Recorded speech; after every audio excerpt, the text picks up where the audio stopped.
Saya hanya menuliskan nama saya di formulir pendaftaran militer. Namun hal ini membuat seluruh jajaran tinggi Tiongkok terkejut. Bahkan angkatan elit pun bersenjata lengkap, masuk ke dalam keadaan siaga. Namun, saya sama sekali tidak panik. Teman sebangku di samping langsung terkejut dan tidak berdaya. Saya mengaku, saya menyerah. Ini membuat teman-teman di samping terkejut. Orang ini sebenarnya telah melakukan kesalahan besar apa? Mengapa begitu banyak angkatan elit dikerahkan? Teman sebangkuku langsung mengaku. Saya seharusnya tidak meminjam online untuk membayar permainan. Itu hanya satu pinjaman dibayar dengan pinjaman lain, tidak ada habisnya. Tapi saya benar-benar tidak tahu bahwa pinjaman online itu ilegal. Tindakan ini membuat semua orang yang hadir ternganga. Saya mengeluh dan menyandarkan dahi. Apa orang bodoh ini tidak bisa melihat situasi sebelum mengaku? Detik berikutnya, puluhan moncong senjata hitam mengarah ke kepala saya. Letakkan tasmu dan ikutlah dengan kami sejenak. Di sampingku, Liu Rian terlihat sangat bersemangat mencatat. Semua ini, ribuan pasukan elit muncul di sekolah untuk menangkap orang. Ini adalah kejadian yang belum pernah terdengar sebelumnya. Tak lama kemudian aku dibawa ke ruang interogasi. Aku duduk di kursi dengan tenang. Kepala Luo memandangku dengan serius. Qin Lang, apa yang kau lakukan selama liburan musim panas ini? Aku berpikir sejenak dan tidak membalas ucapannya. Tidak lama kemudian, aku bahkan tertidur. Kepala Luo mendekat dan membangunkanku. Kami menerima berita. Baru-baru ini di daftar peringkat tentara bayaran internasional. Seseorang bernama Rebon, yang peringkat internasionalnya tiba-tiba naik ke urutan ke-8. Setiap kali peringkat tentara bayaran internasional diperbarui, itu selalu menarik perhatian internasional. Aku menyandarkan tangan di dagu dan menutup mata dengan tenang. Ini pasti membuat banyak polisi marah. Kepala Gao memiliki tatapan yang dalam dan tak terduga. Cerah. Mohon kerjasamanya. Mendengar kata-kata itu, aku perlahan mengangkat kelopak mata. Apakah kalian memiliki bukti bahwa itu adalah aku? Kepala Luo melemparkan sebuah tas dokumen kepadaku. Mengapa kamu, sebagai warga Tiongkok, menjadi tentara bayaran di luar negeri? Aku mengisyaratkan dengan jari. Tentu saja, aku melakukan ini untuk menghasilkan uang. Kepala Luo terlihat sangat marah. Bahkan dia ingin membawaku keluar dan menembakku. Tiba-tiba aku teringat tentang pengerahan tentara hari ini. Dalam situasiku seperti ini, apakah aku masih bisa ikut pengerahan tentara Tiongkok? Sudut bibir Kepala Luo bergetar. Apakah kamu ingin ikut pengerahan tentara? Itu tergantung apakah kamu cocok untuk bekerja dengan kami. Dalam hati aku berpikir, bukankah aku sudah berusaha kerja sama? Kepala Luo kemudian bertanya. Ceritakan dulu apa yang kamu lakukan selama liburan musim panas. Tanpa berpikir panjang, aku langsung menjawab. Mengambil kembali chip satelit, mengembalikan kepala geng, membantu merampas dokumen rahasia, dan juga membantu menyelamatkan sesama di luar negeri. Sepertinya aku juga secara kebetulan menghancurkan sebuah organisasi perdagangan manusia. Suasana sekitar sunyi seolah-olah udara diambil. Semua orang menatapku dengan kaget. Dalam sekejap, seorang pria bertepuk tangan. Apakah kamu percaya pada apa yang kamu katakan? Jangan kira kamu bisa sombong hanya karena kamu adalah tentara bayaran peringkat ke-8. Itu tidak berarti kamu bisa sembarangan berbohong. Kalian memintaku untuk berkata jujur. Aku sudah berkata, tapi kalian tidak percaya. Cobalah ceritakan. Apakah kamu punya rekan lain? Aku berkata dengan tenang. Berkelana di dunia ini, satu orang sudah cukup. Kepala Luo tampak gelap. Dia masih tidak percaya pada apa yang aku katakan. Menurut analisis atas, Rebon kemungkinan besar adalah sebuah tim. Kepala Luo pergi setelah tidak mendapatkan informasi. Sementara itu, penyidik terus mendesakku. Beberapa hari yang lalu, kejahatan di segitiga kapas. Peristiwa kepala geng yang tewas dengan tragis. Apakah itu ada hubungannya denganmu? Aku dengan jujur menggelengkan kepala. Aku tidak melakukan apa-apa. Itu karena anak buahnya sendiri yang berkhianat. Paling-paling, aku hanya memberinya sedikit bantuan. Penyidik dengan tegas bertanya. Jadi, menurutmu, kamu tetap melakukan kebaikan, membantu mereka bersatu di dalam. Tentu saja, saya telah menandatangani perjanjian baik dengan mereka. Mulai sekarang, tidak diperbolehkan untuk memperluas pasar ke Tiongkok. Bukankah kalian seharusnya berterima kasih kepada saya?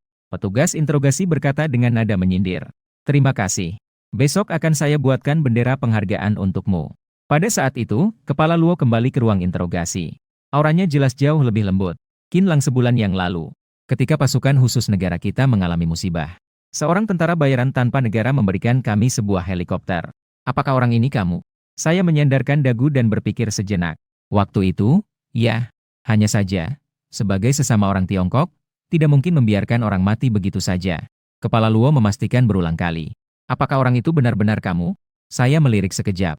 4 orang pasukan khusus mengenakan seragam pelatihan berwarna kuning. Lokasinya di Teluk Tegas pedalaman Menghai. Wajah Kepala Luo berubah drastis. Siapa sebenarnya dirimu? Saya menjawab dengan malas. Saya, Qin Lang, mahasiswa tahun ketiga Universitas Lehigh. Ekspresi kepala Gao sangat serius, tidak bisa dinasihati.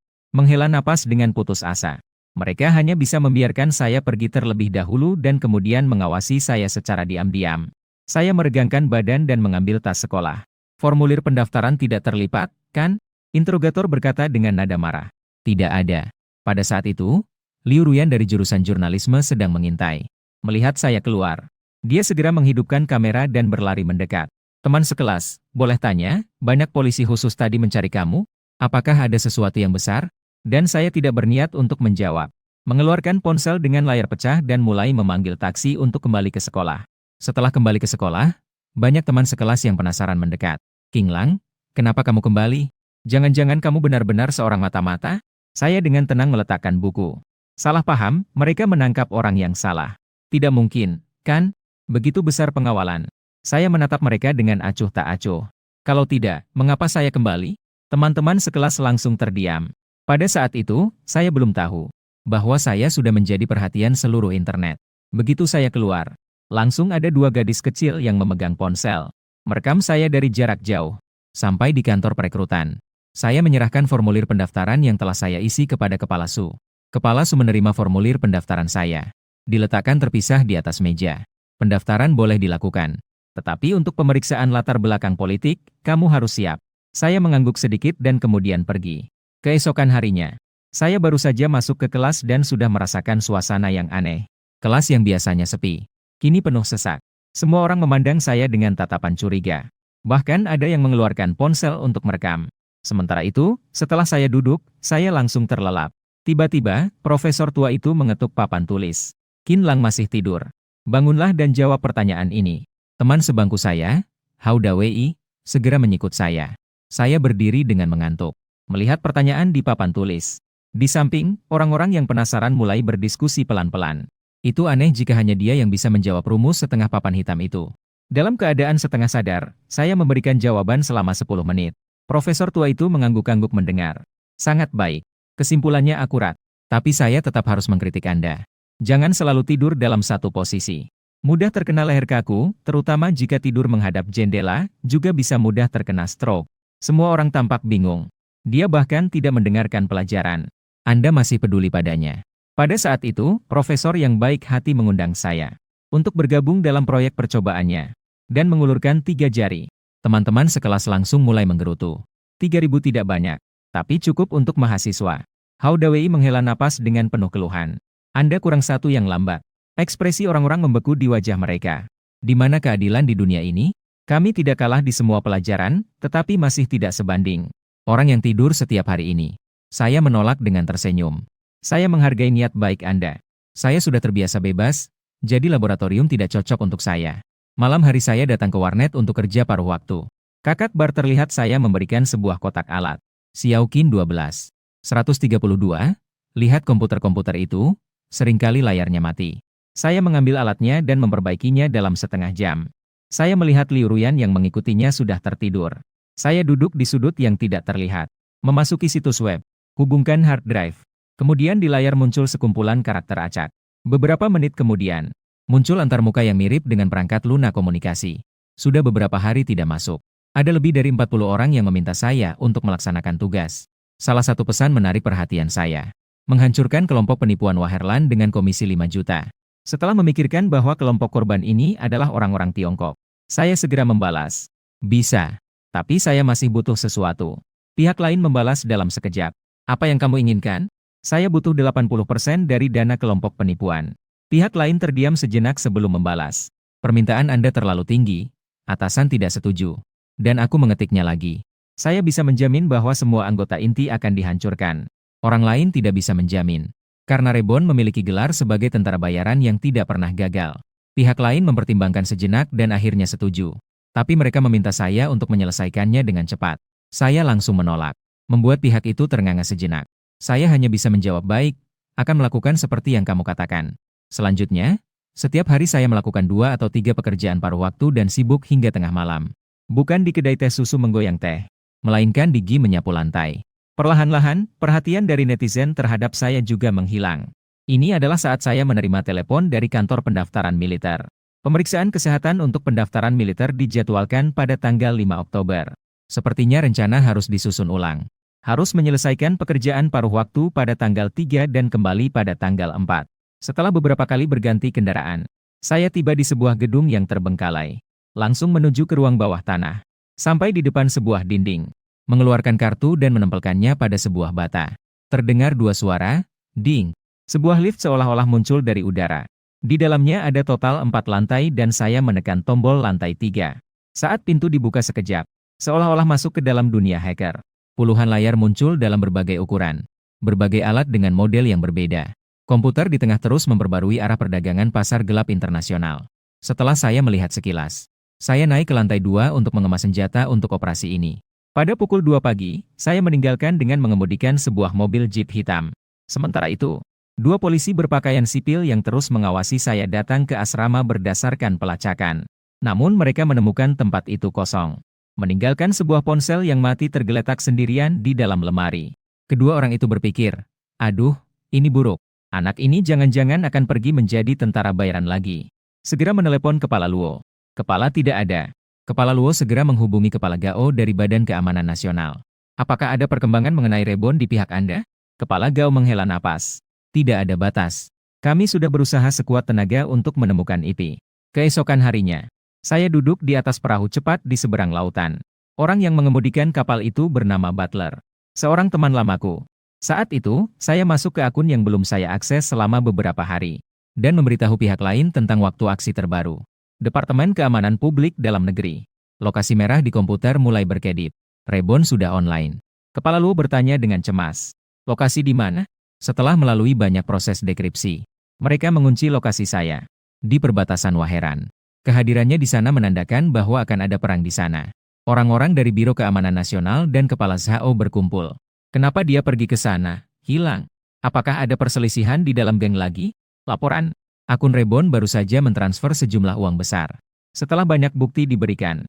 Itu adalah salah satu rekening penerimaan dari kelompok penipuan Waheran. Belum sempat mereka memahami hubungan keduanya. Rekening Rebon kembali menerima jumlah uang yang sama.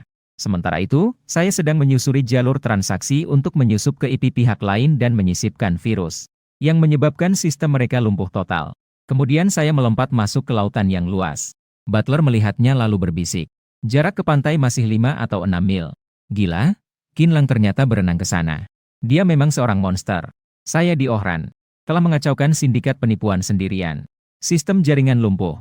Beberapa gedung perkantoran penting dihancurkan. Dan puluhan tentara bayaran dan tangan kanan dari kelompok penipu bahkan tidak melihat bayangan saya. Karena saya sudah mengikat sistem ini 3 tahun yang lalu. Menyelesaikan 1000 push-up. Hadiah keterampilan tembakan tepat. Perlahan-lahan, semakin banyak keterampilan saya, semakin kuat kemampuan saya. Dari tugas awal menangkap pencuri, menaik ke peringkat ke-8 di daftar tentara bayaran. Sekarang saya memiliki puluhan keterampilan. Itulah sebabnya saya berani menerobos satu kota sendirian. Suara ledakan terus-menerus dari dalam sindikat penipuan Waheran. Tiba-tiba, anak buah di sisi bos jatuh dengan goyang-goyang ke tanah. Bos memeluk kotak di tangannya sambil membungkuk dan mengawasi sekeliling. Mari kita bicara. Aku akan memberimu uang. Anak buah lainnya memiliki luka merah di dadanya. Jatuh di kaki bos. Aku muncul mengenakan rompi pelindung dan helm yang aku desain sendiri. Jika sudah tahu seperti ini, mengapa sebelumnya? Kepala grup penipuan ketakutan dan terjatuh ke tanah. Kamu adalah tentara bayaran Rebon. Dia tidak mengenal Rebon. Tapi bajunya adalah tanda. Kepala grup penipuan bergetar seluruh tubuhnya dan berusaha keras untuk bersujud. Tolong, kasihanilah aku. Aku akan memberimu semua uangku. Aku menatapnya dengan dingin. Apakah dalam pandanganmu, nyawa manusia dapat diukur dengan angka? Detik berikutnya, terdengar suara ledakan. Pria itu menatap dengan ketakutan. Tubuhnya miring ke samping. Kata-kata penyesalan itu simpan untuk dibicarakan dengan Raja Neraka. Kemudian aku mengeluarkan ponsel. Mengambil beberapa foto kepala geng penipuan dari berbagai sudut untuk disimpan. Kemudian berjalan dengan percaya diri menuju kantor. Mengembalikan uang hasil penipuan selama 3 tahun terakhir kepada para korban. Setelah 3 hari, semua anggota kelompok penipuan tidak ada yang tidak terikat atau bersandar pada tongkat. Sekitar 100 orang tampak canggung berdiri di alun-alun. Saya berdiri di atap mobil dengan megafon di tangan. Apakah kalian sadari kesalahan kalian dalam beberapa hari ini? Semua orang secara serempak meneriakkan. Kami salah. Kami tidak akan melakukan penipuan lagi. Kemudian mereka berkata lagi. Saya telah mengirimkan data kalian secara anonim. Departemen terkait akan datang menjemput kalian untuk makan malam yang enak. Sekelompok orang langsung mengeluh. Tetapi basis sebesar ini tidak boleh dibiarkan kosong. Mulai hari ini kalian akan menyambut karir baru yang segar. Mereka yang kuat berdiri dalam satu barisan. Mereka yang cekatan berdiri dalam satu barisan. Mereka yang cepat bereaksi berdiri dalam satu barisan. Sekitar 100 orang segera dibagi menjadi 7 kelompok. Selanjutnya, saya dengan malas berkata, sekarang kita ubah kantor menjadi hotel. Yang kuat menjadi kuli angkut. Pergi ke pelabuhan untuk mengangkut koper penumpang. Yang lincah bertugas membersihkan. Yang cepat tanggap menjadi sopir. Mengantar penumpang jalan-jalan ke seluruh negeri. Semua orang terkejut dan ternganga. Saat itu, biarkan mereka melakukan kerja keras. Saya menyipitkan mata dan bertanya. Ada pendapat. Semua orang menggelengkan kepala seperti gendang. Tidak, tidak. Tidak berani, tidak berani. Hari itu, berita lokal Wahalang. Kelompok penipuan terbesar hari ini secara resmi mengumumkan kebangkrutan. Sisa lebih dari 100 anggota kelompok penipuan. Mendirikan hotel wisata. Saat ini sedang melakukan kegiatan sosial mengumpulkan sampah. Para staf Direktorat Keamanan Nasional di dalam negeri terdiam saat melihat video di depan mereka. 10 malam tanggal 4. Saya agak gelisah saat berpindah ke alat transportasi terakhir. Sopir, kecepatanmu lebih lambat daripada sapi tua membajak tanah. Biar aku yang membukanya.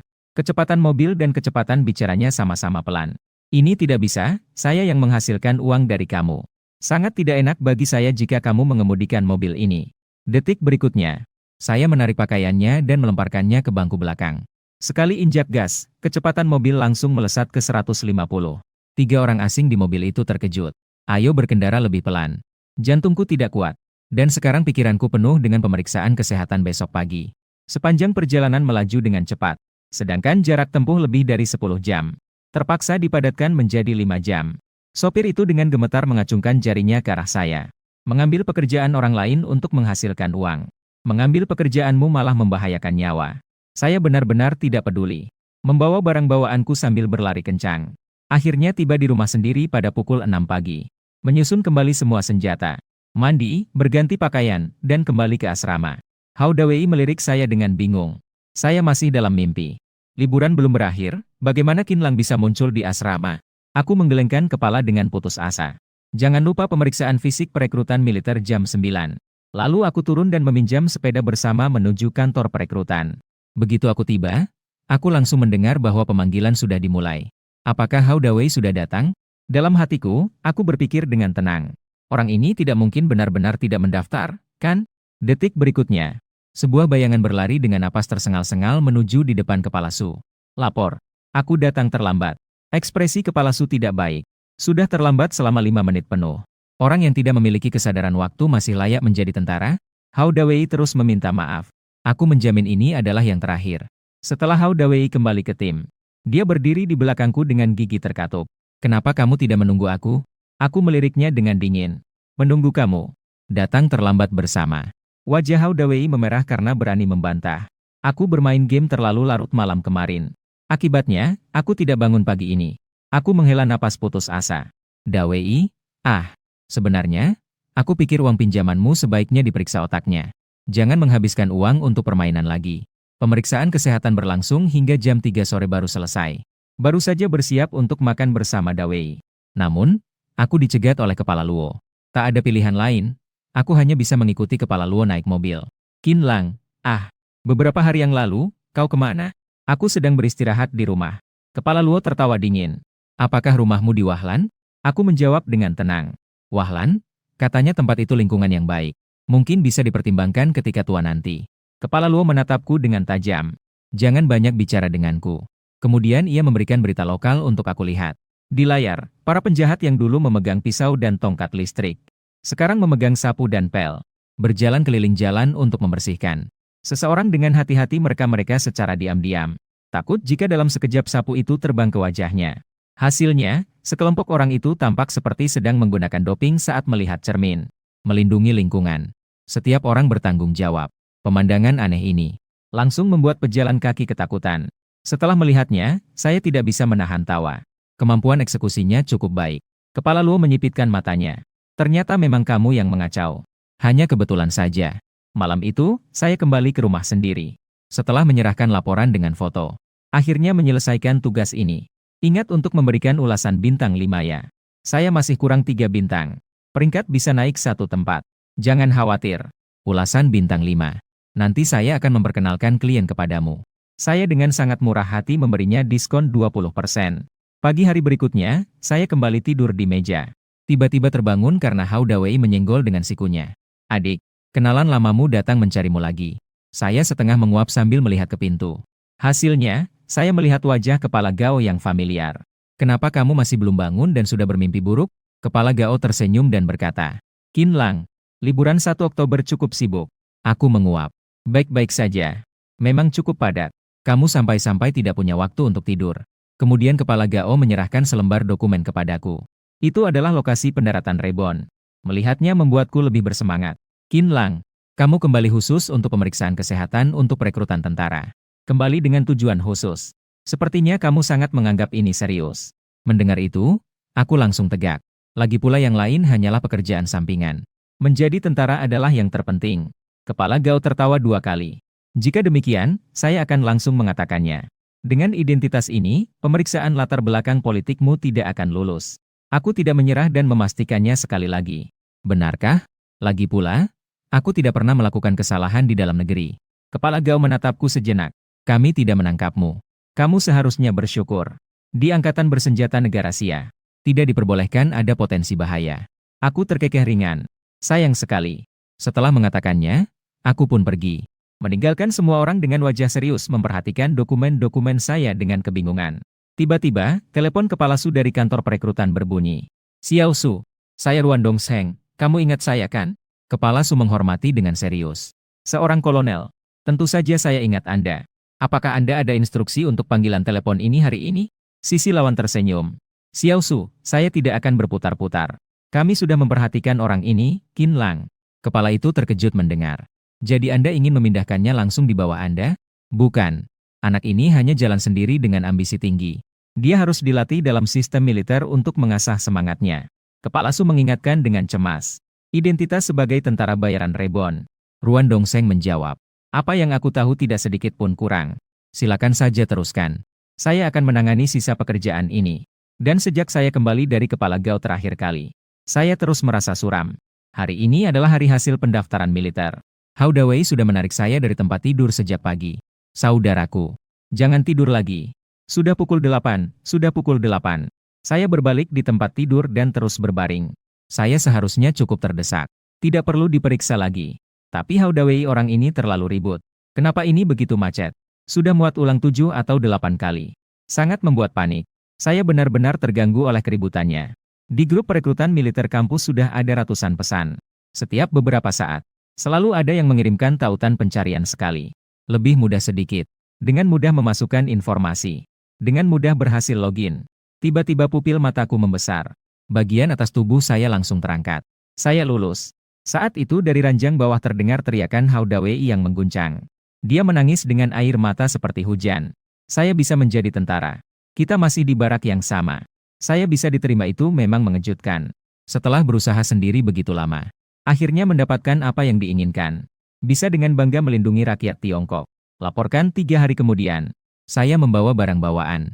Bergabung dengan pasukan besar. Bersama menunggu di stasiun. Pejalan kaki yang melihat saya tanpa penasaran. Bukankah ini si mata-mata? Bagaimana dia juga bisa menjadi tentara? Sepertinya bukan mata-mata.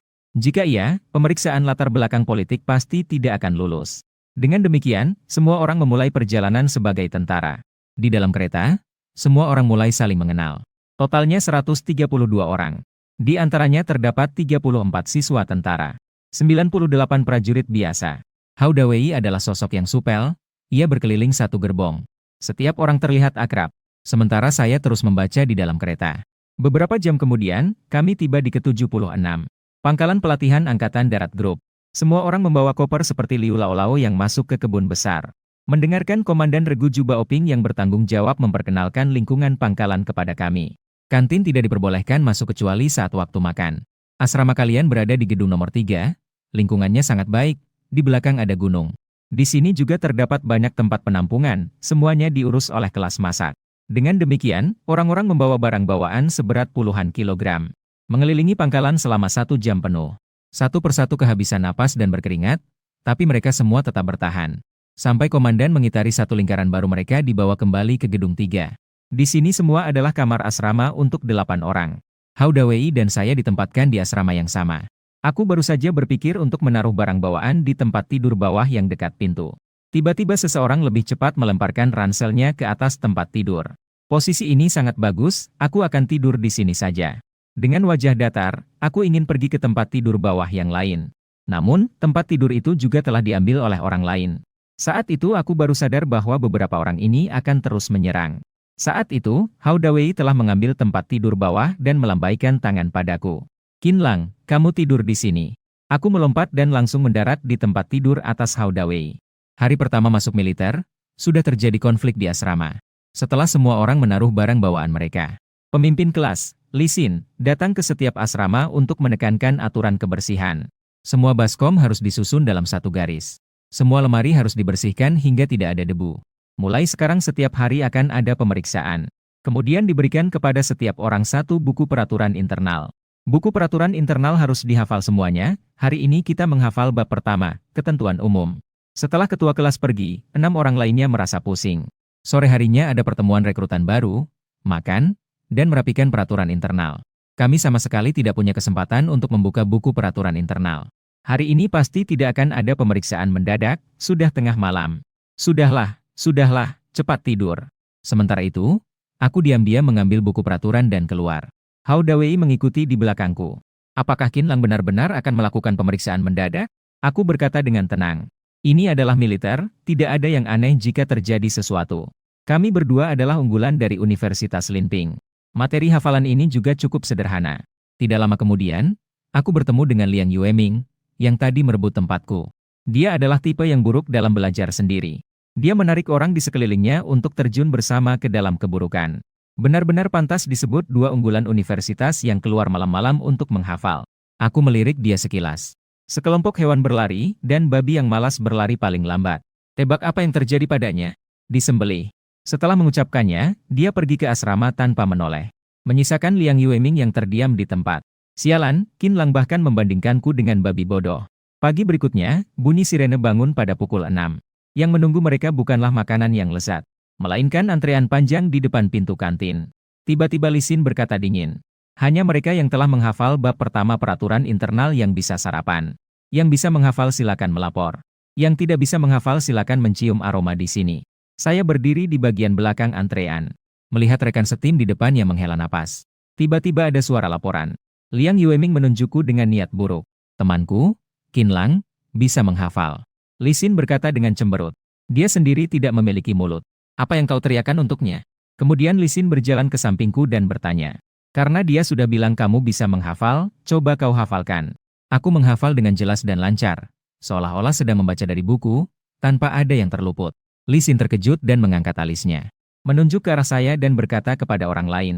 Lihat, ini baru memenuhi syarat. Silakan masuk. Banyak orang menggigit gigi mereka, melihatku dengan kesal.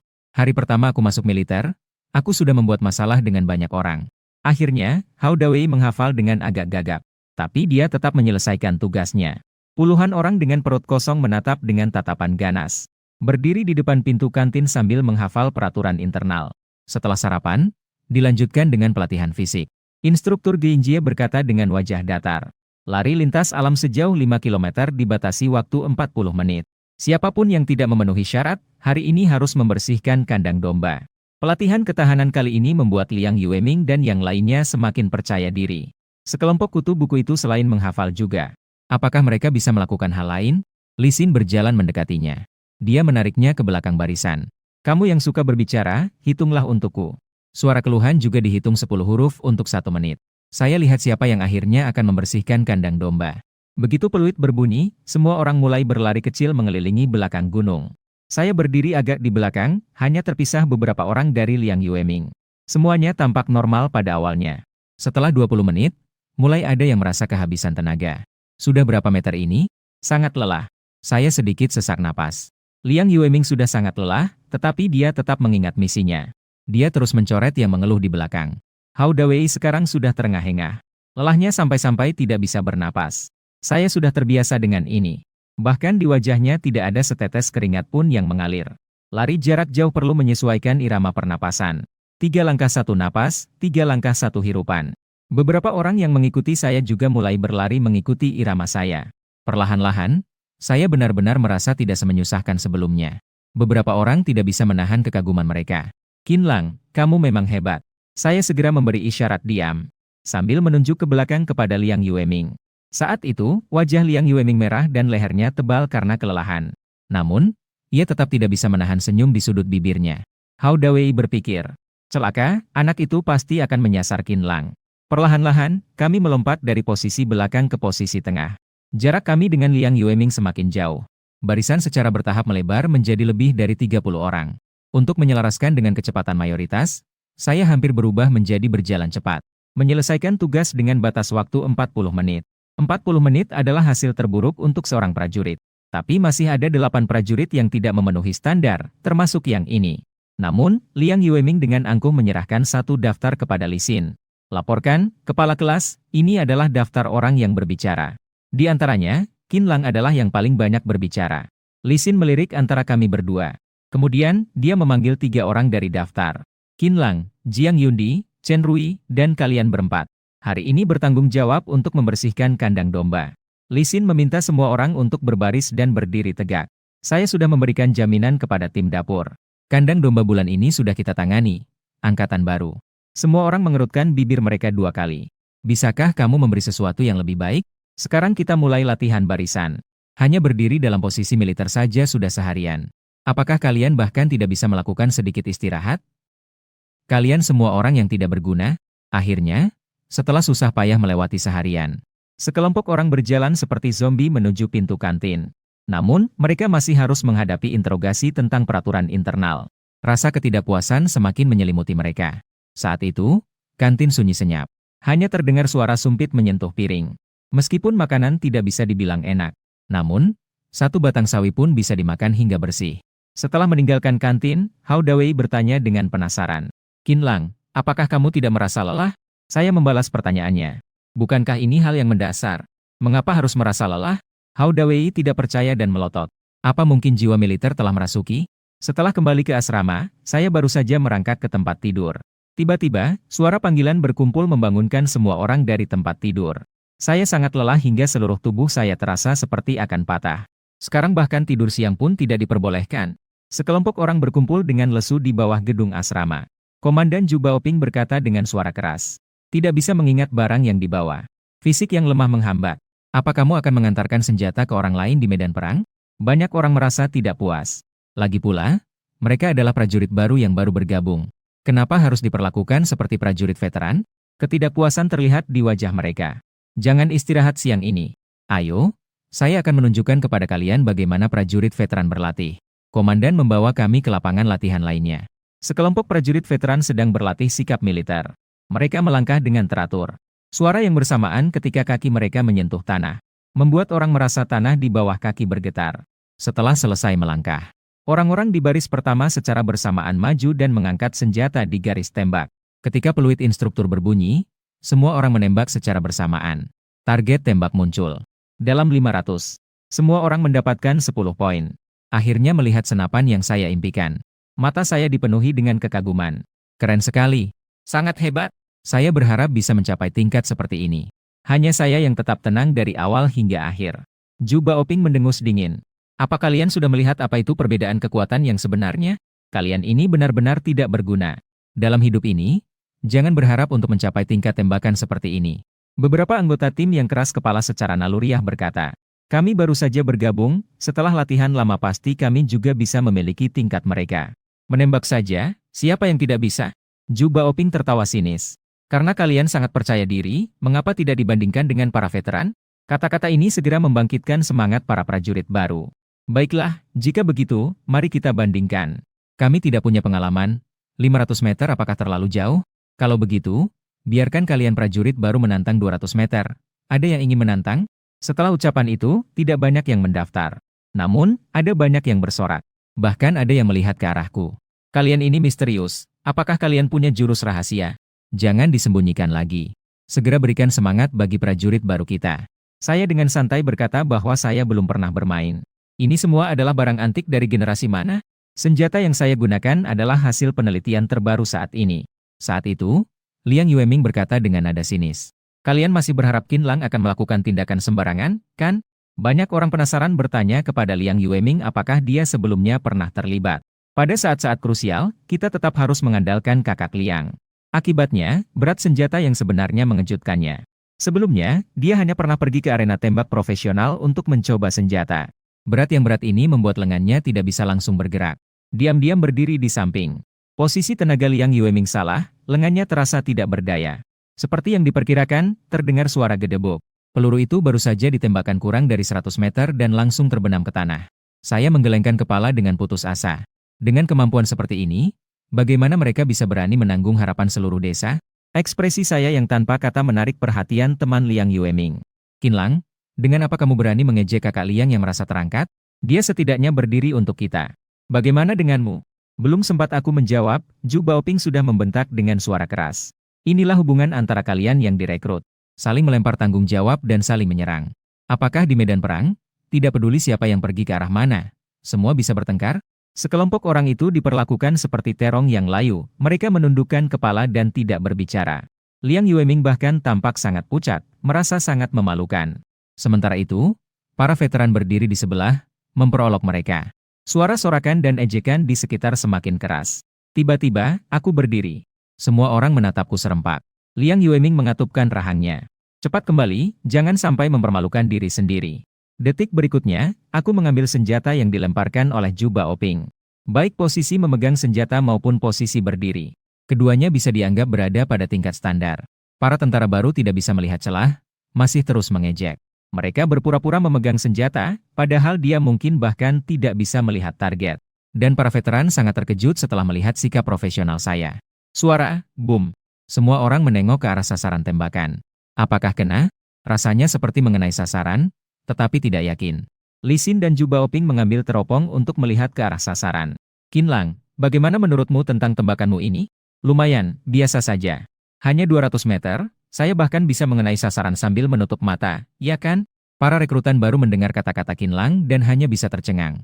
Lihat betapa hebatnya kamu. Sebentar lagi akan terkena balik. Zhu Baoping dengan tenang menyebutkan skor saya. Lingkaran tanah. Para veteran semuanya tercengang. Dan para rekrutan baru hanya bisa menatap saya dengan bingung. Anak ini kemarin membersihkan kandang domba dan menginjak kotoran domba. Hari ini sangat beruntung. Zhu Baoping mendengar semua komentar orang-orang dan berkata, Qin Lang, berani mencoba tembakan pada jarak 300 meter? Saya tidak mengucapkan sepatah kata pun sambil merenungkan sesuatu. Prajurit baru masih mengira saya sudah menyerah. Sepertinya dia tidak bodoh, tahu kapan harus berhenti.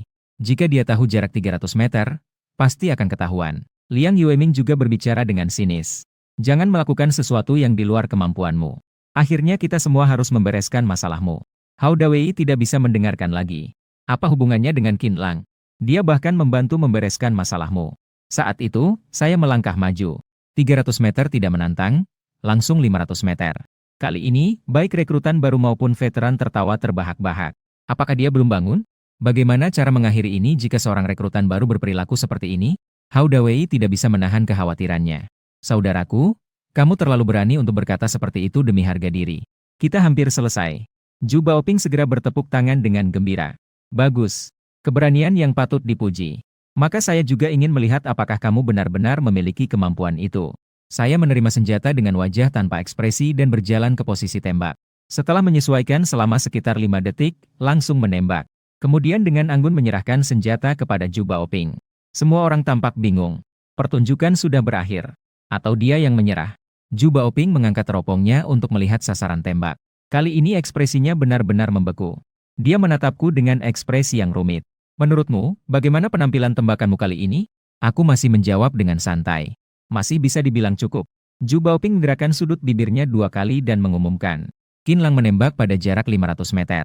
Lingkaran tanah. Kali ini seluruh arena jadi heboh. Tatapan orang-orang ke arahku juga menjadi rumit. Ada yang mengejek, ada yang penasaran, ada yang iri. Dengan 2 tembakan ini, aku mendapatkan julukan baru di Regu Pemula. Penembak jitu Regu Pemula. Dan sekaligus mendapatkan sekelompok penggemar. Orang-orang di sekitarku juga awalnya hanya Hao Dawei. Perlahan-lahan berubah menjadi belasan orang. Ini membuat Hao Dawei sangat senang. Untungnya sistem memberiku keterampilan penembak jitu. Dalam beberapa waktu ke depan, Aku menjadi pusat perhatian semua orang. Sesekali aku akan dijadikan bahan ejekan oleh rekan-rekan di regu. Tapi bagaimana mungkin kepala regu, komandan, dan instruktur juga mulai berkolusi dengan mereka? Setiap kali latihan, saya selalu mendapatkan tugas tambahan. Misalnya, jika orang lain lari 5 kilometer, saya akan lari 6 kilometer. Jika orang lain berdiri tegak selama 1 jam, saya harus menambah 10 menit. Jika orang lain melakukan 500 push-up, saya harus melakukan 800. Bahkan dalam pelajaran teori, kemungkinan nama saya dipanggil 2 kali lipat dari mereka. Awalnya, banyak orang merasa saya terlalu diistimewakan. Tapi kemudian, orang lain sudah terbaring di tempat tidur asrama. Saya baru saja menyeret tubuh yang lelah dan berjalan pincang kembali. Mereka hanya pantas mendapatkan satu kata, rasakan. Biarkan kamu berpura-pura. Hari ini, saya baru saja berbaring di tempat tidur dalam keadaan setengah mabuk. Suara peluit berkumpul seketika membangunkan semua orang. Belum membuka mata, refleks tubuh sudah mulai merapikan selimut. Dengan lingkaran hitam di bawah mata karena lelah, saya adalah yang pertama turun. Setelah semua orang berkumpul, Ju Baoping dengan senyum berkata, ada sebuah tradisi di kelompok prajurit baru. Mengadakan perayaan untuk prajurit baru yang telah sebulan bertugas. Begitu mendengar kata, perayaan. Mata semua orang langsung berbinar. Kapan komandan akan memulainya? Apa yang perlu dipersiapkan untuk acaranya? Saya bisa bermain gitar. Apakah ada gitar di sini? Semua orang mulai menyebutkan keahlian mereka. Detik berikutnya, Ju Baoping berkata lagi. Tugas pelatihan kita setiap hari sudah ditentukan. Kalian hanya bisa mengadakan perayaan di malam hari. Semua orang langsung kehilangan semangat. Komandan, apakah kami bisa tidak ikut? Kami sudah lelah seharian. Tiba-tiba wajah Ju Baoping menjadi serius. Jika sudah dikatakan sebagai tradisi, itu harus dilaksanakan. Apakah kalian tidak mengerti? Semua orang langsung terdiam. Dalam sekejap, menjadi hening. Saat itu, Ju Baoping pun tersenyum puas. Selanjutnya, saya akan menjelaskan hal-hal yang perlu diperhatikan dalam perayaan. Akan dimulai resmi pada pukul 12. Termasuk berdiri dengan postur militer. Lari cepat 100 meter. Estafet 400 meter. Lari panjang 1000 meter. Push-up, dan lain-lain. Ada lebih dari 10 jenis kompetisi fisik. Namun, tidak ada yang berkaitan dengan hiburan. Semua orang tampak kebingungan. Ini apa? Ribut. Sebenarnya ini untuk siapa? Apakah ini untuk membuat para veteran senang? Seperti yang diduga, sekelompok veteran datang dengan senyum yang mencurigakan. Ju Baoping bahkan berkata dengan tidak malunya. Lihatlah, saya juga telah menyiapkan penonton untuk kalian. Diperkirakan, kemarahan semua orang sudah memuncak. Ternyata, mereka bahkan mengumpulkan awan hujan. Sementara itu, para veteran datang siap dengan membawa 2 payung besar. Para rekrutan baru berdiri di bawah hujan dalam apa yang disebut posisi militer. Ju Baoping meneguk air goji berry dan berkata dengan santai.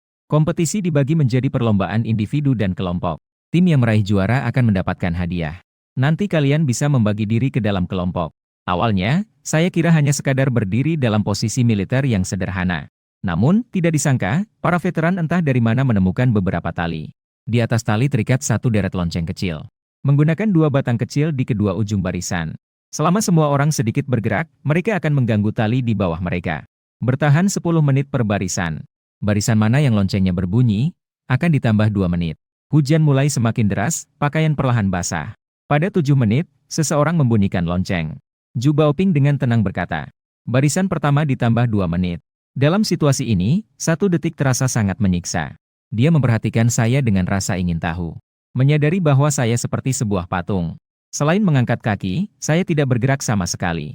Saya berdiri di barisan pertama. Ketika rekan-rekan bertahan sampai 10 menit, sudah ada yang menunjukkan ekspresi kesakitan. Kaki yang berdiri di tanah mulai bergetar. Saat itu, lonceng di barisan belakang berbunyi lagi. Barisan kedua ditambah 2 menit lagi. Sudah ditambah 6 menit. Dengan begitu, berdiri tegak seperti tentara. Berdiri selama 20 menit penuh. Ketika diumumkan bahwa ini berakhir, semua orang merasa lega. Ketika berjalan, dia pincang. Proyek berikutnya adalah lari sprint 100 meter. 4 orang dalam satu kelompok berlari bersamaan untuk mendapatkan nilai rata-rata mereka. Saat itu tim kami kedatangan seseorang yang tidak terlalu koordinasi. Sebelumnya, nilainya selalu paling rendah. Tim lain menganggapnya sebagai penghambat. Namun saya dengan santai berkata, tidak apa-apa, tidak akan membiarkanmu menjadi yang terakhir. Namun, rekan tim merasa sangat cemas di dalam hati. Jangan sampai menghambat Qinlang, kita harus berusaha sekuat tenaga. Pertandingan lari sprint resmi dimulai. Tim Liang Yueming berlari lebih dulu dari kami. Beberapa orang adalah atlet sprint handal. Setelah peluit dibunyikan, mereka meluncur maju seperti sinar cahaya. Nilai rata-rata adalah 12,73 detik. Setara dengan tingkat atlet nasional kelas 3. Liang Yueming dan yang lainnya menantang kami dengan tatapan. Cebol, kamu harus berusaha keras. Jangan sekali-kali jadi alasan Qin Lang kalah. Cebol itu bernama Han Zhongyi. Dia adalah mahasiswa tahun pertama di universitas lain di Linping. Selama SMA, saya selalu bangun pagi dan belajar keras.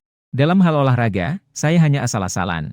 Jadi di dalam angkatan bersenjata, saya seringkali berada di posisi terbawah. Secara pribadi, dia pernah diam-diam menangis beberapa kali. Saya mendekat dan menepuk bahunya. Sikap saya tenang, menang atau kalah tidak penting.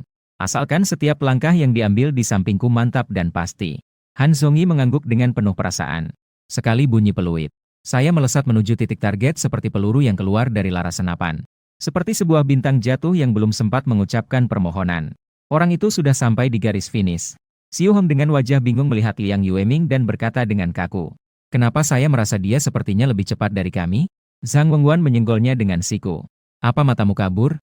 Kita tidak melihat bagaimana kita berlari. Jadi, tidak ada konsep tentang waktu.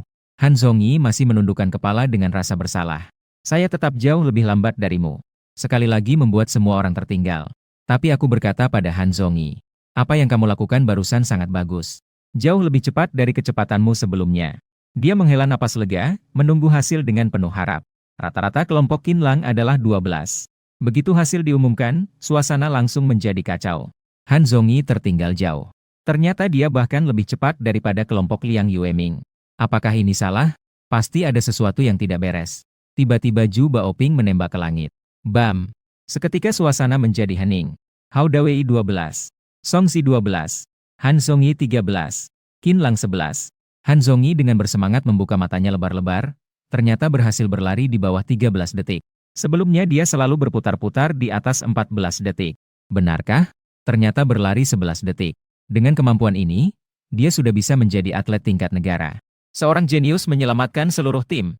Zhu Baoping tersenyum tipis. Hanya dia yang menyadari Qin Lang melambat saat hampir mencapai garis finish. Kekuatan dia akan seberapa besar? Dan Han Zhongyi mengikuti saya dengan sangat cermat. Dia bertekad untuk menjadi pengikut terdepan saya di masa depan. Setelah itu, estafet 400 meter. Tim kami sekali lagi memperbarui catatan. Skor tim Liang Yueming adalah 51. Skor tim lain semua di atas 52 detik. Saya memperkirakan dalam hati. Asal bisa masuk di bawah 50 detik sudah cukup. Dan Han Zhongyi ternyata bisa meningkat berkat dorongan saya. Saya hampir mencapai garis finish tepat di 50 detik. Veteran yang bertanggung jawab atas waktu mengeluarkan suara. Waktu total tim Qin Lang adalah 14,03 detik. Seorang veteran berkata pelan kepada saya. Pada sprint terakhir, kamu lagi-lagi melambat. Saya tersenyum sedikit dan tidak berkata apa-apa. Menjelang pukul 4 pagi, hujan semakin deras. Untungnya, perayaan yang konyol ini juga akan segera berakhir. Awalnya semua orang mengira perayaan sudah berakhir. Cepat kembali untuk tidur selama 2 jam. Ternyata Zhu Baoping melambaikan tangannya dengan besar. Kalian belum pernah berlatih di tengah hujan, kan? Hari ini kebetulan saya akan memberi kalian pelajaran. Semua orang mengeluh dengan suara keras. Pakaian yang basah menempel di tubuh. Setiap langkah, saya bisa merasakan kain bergerak di tubuh saya. Pada awalnya, semua orang berlari pelan. Namun pelan-pelan kecepatan pemimpin mulai melambat. Semua orang bergerak maju perlahan seperti siput. Akhirnya, semua orang dengan susah payah tiba di tempat tujuan sebelum pukul 5:30 pagi. Namun, di tempat tujuan tetap tidak ada orang. Tapi ada sebuah catatan yang ditinggalkan untuk mereka. Begitu dibuka, mereka langsung tercengang. Terlihat tertulis di sana. Tiba-tiba teringat, kalian tidak membawa barang, jadi ini tidak bisa disebut latihan jalur. Standar barang bawaan adalah 25 kg. Semua orang membaca kertas ini bolak-balik beberapa kali. Apa artinya? Apakah tulisan itu hilang tersapu? Apa mereka mau kami kembali dan menyiapkan barang 25 kg dan datang lagi? Aku mulai berpikir dan memperhatikan sekeliling. Dengan kemampuan mata elang, aku mengamati sekeliling dengan seksama. Menemukan banyak alat di sekitar. Aku tersenyum kecil dan berbisik. Ternyata begitu. Song Yan bertanya. Qin Lang, apakah kamu tahu apa artinya? Yang saya pahami adalah, kita harus menyiapkan beban 25 kg, apapun itu. Pohon, batu, atau bata. Ini semua seharusnya bisa dimanfaatkan. Suaraku tidak besar, tapi banyak orang mendengarnya. Seseorang mengernyitkan dahi dan mempertanyakan. Jika tidak benar, bukankah kita membawa beban dengan sia-sia sepanjang jalan? Apakah mungkin ini adalah petunjuk bagi kita? Mari kita kembali untuk mengambil barang bawaan. Hao Dawei dan Han Zhongyi mengabaikan suara di sekitar. Mereka langsung berkata, "Apa yang seharusnya Qin Lang lakukan? Aku ikut saja dengan apa yang kamu katakan." Kemudian semakin banyak orang di sekitar yang merespon. Perlahan, setengah dari orang-orang memilih untuk percaya padaku. Aku berkata dengan tenang, "Tadi aku menemukan kantung pasir dan batu di tepi jalan saat datang. Kita perlu beberapa orang untuk kembali mengambilnya." 5 orang langsung merespons, Aku akan mendapatkannya." Kemudian saya menunjuk 2 pohon di dekatnya. Di batang pohon itu ada 2 kapak. Saat itu, semua orang merasa ada yang aneh dengan pohon itu. Tetapi mereka tidak dapat mengatakan dengan jelas apa itu. Tak lama kemudian, semua orang mengumpulkan barang-barang. Semuanya terkumpul di sekitar saya. Pada saat ini, semua orang baru menyadari bahwa pada karung pasir tertulis 10 kilogram.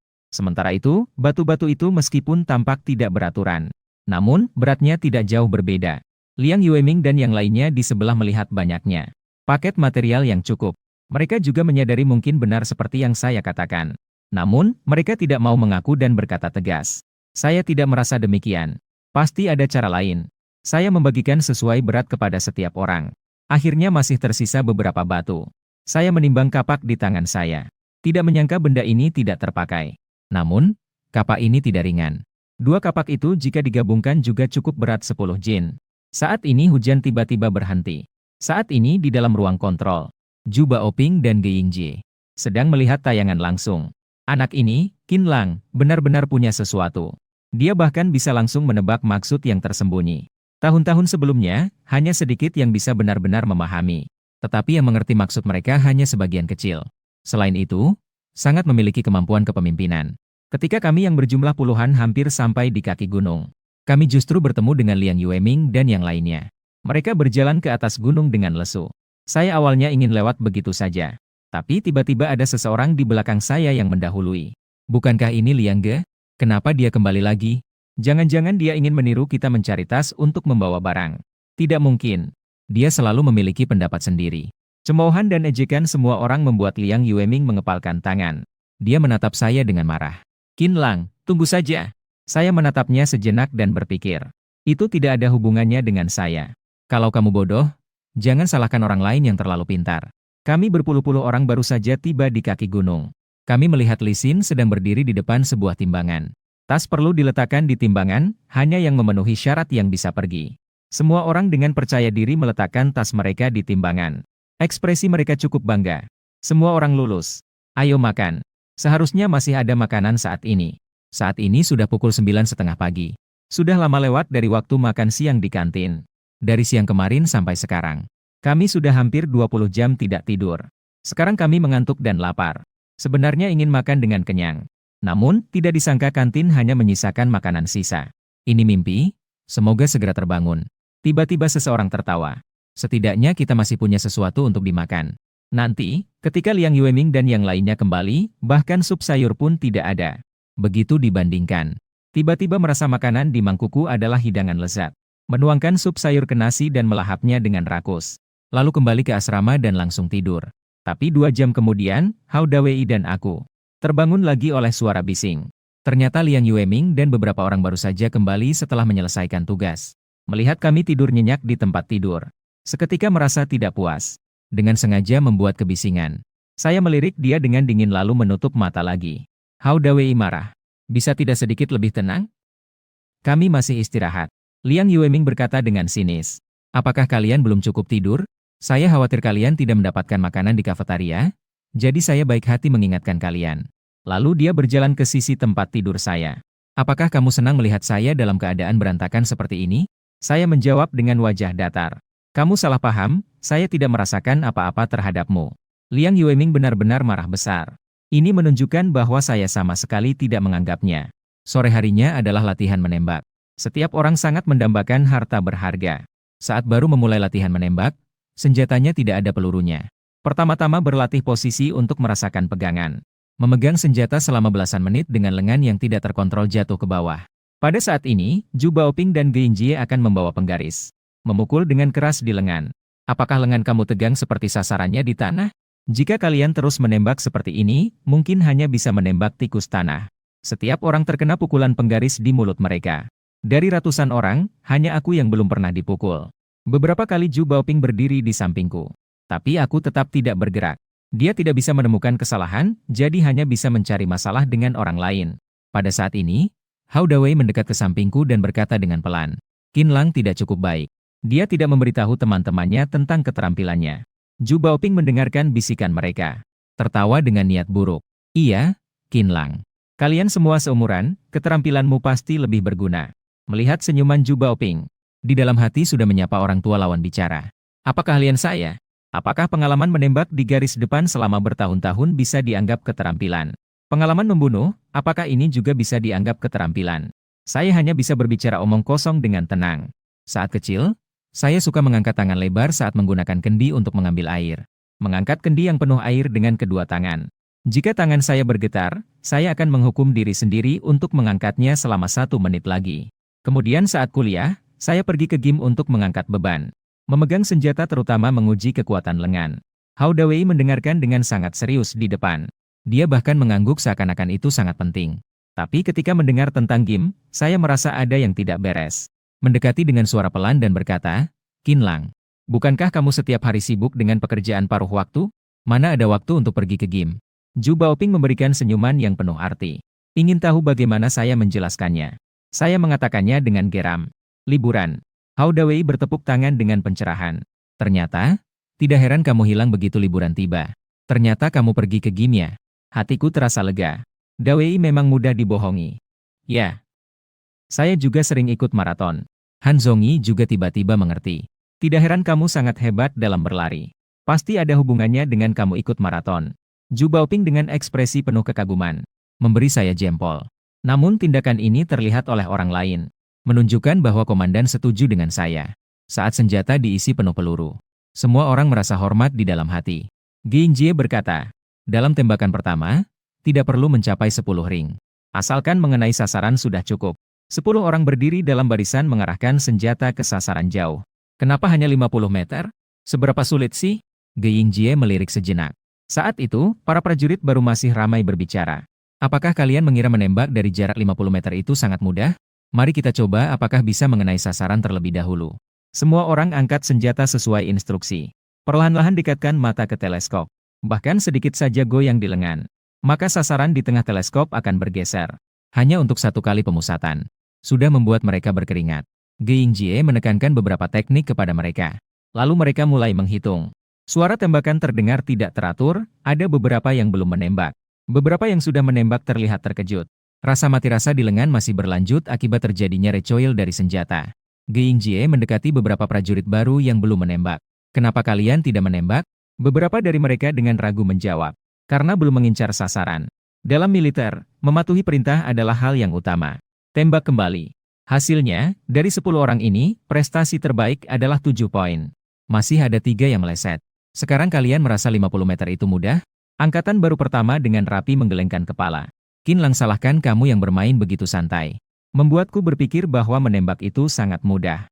Ketika giliran kelompokku, terjadi sesuatu yang tidak terduga. Ginjie memanggilku ke posisi tepi secara pribadi. Sasaran tembak orang lain adalah 50 meter. Sedangkan targetku adalah 600 meter. Semua orang langsung ternganga. Aku sudah menduga perbandingan ini akan sangat menyedihkan. Apakah ini perbedaan awal kita? Diperkirakan Qin Lang sudah membuka pencapaian 50 meter bahkan sejak dalam kandungan. Dari rasa cemburu perlahan berubah menjadi rasa kagum. Bahkan perasaan Liang Yueming terhadap Qin Lang juga semakin spesial. Aku dengan putus asa menerima senjata yang diberikan oleh Ginjie. Mengambil posisi menembak yang sama dengan orang lain dan tidak bergerak. 3, 2, 1. Bunyi tembakan. Kali ini semua orang menembak secara bersamaan. Kelompok ini ada 2 penembak hebat yang mengenai 10 cincin. Hanya 1 orang yang meleset. Semua orang menantikan hasilku dengan penuh harap. Ginjie sengaja memperpanjang suaranya. "Qin Lang menembak sejauh 600 meter. Cincin." Dalam sekejap, semua orang bersorak. Dia benar-benar adalah penembak jitu yang pantas. Kemudian dia berkata lagi, "Qin Lang, apa yang bisa kau bagikan tentang teknik menembak? Berbagilah banyak teknik kepada semua orang." Aku menarik napas dalam-dalam. Tenang saja, aku akan melakukannya. Begitu aku berbalik, ekspresiku seketika berubah. Komandan regu dan instruktur. Ini jelas-jelas ingin memberikan masalah padaku. Aku hanya ingin tetap sederhana di militer. 3 bulan kemudian, tak terasa saat perpisahan sudah tiba. Dalam interaksi selanjutnya, Liang Yueming perlahan-lahan melepaskan kebencian dan kewaspadaannya terhadapku. Kali ini, setiap prajurit baru dibagikan. Semua diberikan formulir pendaftaran. Dan aku akhirnya mengisi tempat yang tidak terduga oleh siapapun. Batalion Pengintai. Di dalam kantor Ju Baoping. Komandan Tian dari Batalion Penembak Jitu dan Komandan Li dari Batalion Pengintai. Dua orang itu berdebat dengan wajah merah dan leher membesar. Qin Lang adalah calon yang baik. Dia sebenarnya sangat baik dalam menembak. Dia seharusnya bergabung dengan unit penembak jitu kami untuk terus meningkatkan kemampuannya. Tidakkah kamu pernah mendengar bahwa sesuatu yang dipaksa tidak akan manis? Dia bahkan memilih kami. Tidak ada gunanya kamu terus memikirkannya. Bukankah Laoli dulu mencuri calon yang baik darimu? Apakah kamu benar-benar masih menyimpan dendam sampai sekarang? Kamu juga tahu itu dicuri dariku. Dulu dia memiliki situasi yang sama dengan Qin Lang. Harus dari unit pengintai kami. Sangat baik bahwa kamu tidak tahu racun apa yang kamu beri kepada orang itu. Ju Baoping merasa sakit telinga karena dua orang itu berdebat. Hentikan, hentikan, hentikan. Kalian berdebat dengan sangat panas di sini. Siapa tahu apakah Qin Lang akan merasa berterima kasih. Malam itu saya dipanggil ke kantor Ju Baoping. Begitu masuk, saya melihat seseorang duduk di sofa. Dengan tanda pangkat 3 garis. Maka saya memberi hormat dengan penuh rasa hormat. Selamat pagi, Kepala. Pihak lawan mengangguk. Ju Baoping berkata sambil tersenyum. Saya melihat formulir pilihan yang kamu isi. Kamu ingin bergabung dengan regu pengintaian. Saya mengangguk. Lalu dia mulai berbicara lagi. Tingkat menembakmu adalah yang terbaik di kelompok baru. Sebenarnya, jika ingin mengembangkan spesialisasi, regu penembak jitu juga sangat cocok untukmu. Lilian Sang yang selama ini diam di samping. Mendengar kata-kata itu, dia melirik Ju Baoping dengan ekspresi datar. Dengan tatapan yang menunjukkan ketidaknyamanan. Saya melihat kedua orang itu dan berkata datar. Saya ingin menjadi prajurit yang lebih serba bisa. Regu pengintaian menguji kemampuan komprehensif seorang prajurit. Ju Baoping mengangguk. Ini adalah komandan regu pengintaian, Li Shijin. Dia ingin berbicara denganmu. Saya memberi hormat kepada Li Shijin. Selamat pagi, Komandan Li. Li Shijin semakin puas melihat saya dan berkata sambil tersenyum. Kami menyambutmu untuk bergabung dengan regu pengintaian. Tetapi saya mendengar bahwa di semua ujianmu, kamu hanya mengungguli peringkat kedua sedikit saja. Kamu belum menunjukkan kemampuan terbaikmu. Saya berkata dengan tenang. Tidak ada, semua itu hanya keberuntungan. Li Shijin tertawa canggung 2 kali. Kamu memang tipikal yang semakin kuat saat menghadapi yang lebih kuat. Jika ada yang menggali tentangmu, apakah kamu pernah mempertimbangkan? Saya langsung teringat tentang tim penembak jitu yang baru saja disebutkan oleh Ju Baoping. Di sekolah, saya adalah orang yang bahkan tidak bisa mendekati gadis-gadis. Sekarang pohon besi akan berbunga. Tim pengintaian adalah tujuan saya. Karena ingin menjadi pasukan khusus. Yang pertama adalah harus serba bisa. Ju Baoping di samping berkata dengan acuh tak acuh. Jadi kamu tahu apa itu pasukan khusus? Tingkat keterampilan menembak juga sangat penting, bukan? Saya tersenyum tipis. Menembak bukanlah hal yang sulit bagi saya. Mendengar perkataan ini, Ju Baoping tak bisa menahan diri untuk ingin menyerangnya. Lihatlah apa yang kamu buat. Bukankah itu hanya juara lomba lari jarak jauh? Juara lari jarak pendek? Juara menembak? Juara kebugaran, kan? Li Shijin dari Batalion Pengintai juga tidak menyangka. Saya ternyata bersikap begitu tegas. Karena terlalu bersemangat, saya tidak bisa menahan diri untuk mengatakan beberapa hal buruk tentang Lautian. Rasanya seperti Lilian Sang melaporkan situasi padaku. Ju Baoping di sampingku batuk 2 kali sebelum berhenti. Setelah Qin Lang pergi, Li Shijin mengernyitkan dahi dan melihat ke arah Ju Baoping. Dia menepuk meja dengan keras. Lau Ju, kita sudah kenal selama bertahun-tahun. Kau masih berusaha mendamaikan semuanya. Ju Baoping menghela napas, tetapi kemudian berkata dengan nada sinis. Lautian memberiku 2 kaleng Da Hong Pao yang berkualitas tinggi. Aku tidak bisa tidak membantu dalam hal ini. Li Shijin menggeram dengan marah. 2 kaleng Da Hong Pao sudah cukup untuk membujukmu. Di mana harga dirimu? Apa batasan moral Anda? Bagaimana dengan keadilan yang Anda bela? Mata Ju Baoping terlihat bingung. Lagi pula, kita semua di militer ini adalah keluarga. Bukankah semua itu sama saja? Suaranya semakin pelan.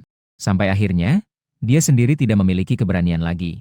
Li Shijin menunjuk padanya, setengah marah, tetapi tidak bisa mengeluarkan sepatah kata pun. Akhirnya dia mengambil secangkir yang baru diseduh oleh Ju Baoping. Gelas air goji berry itu. Dan menuangkannya ke atas pot anggrek kesayangannya. Meninggalkan Ju Baoping yang melihat dengan wajah penuh keluhan. Anggreknya sendiri. Mengapa bunga saya begitu malang?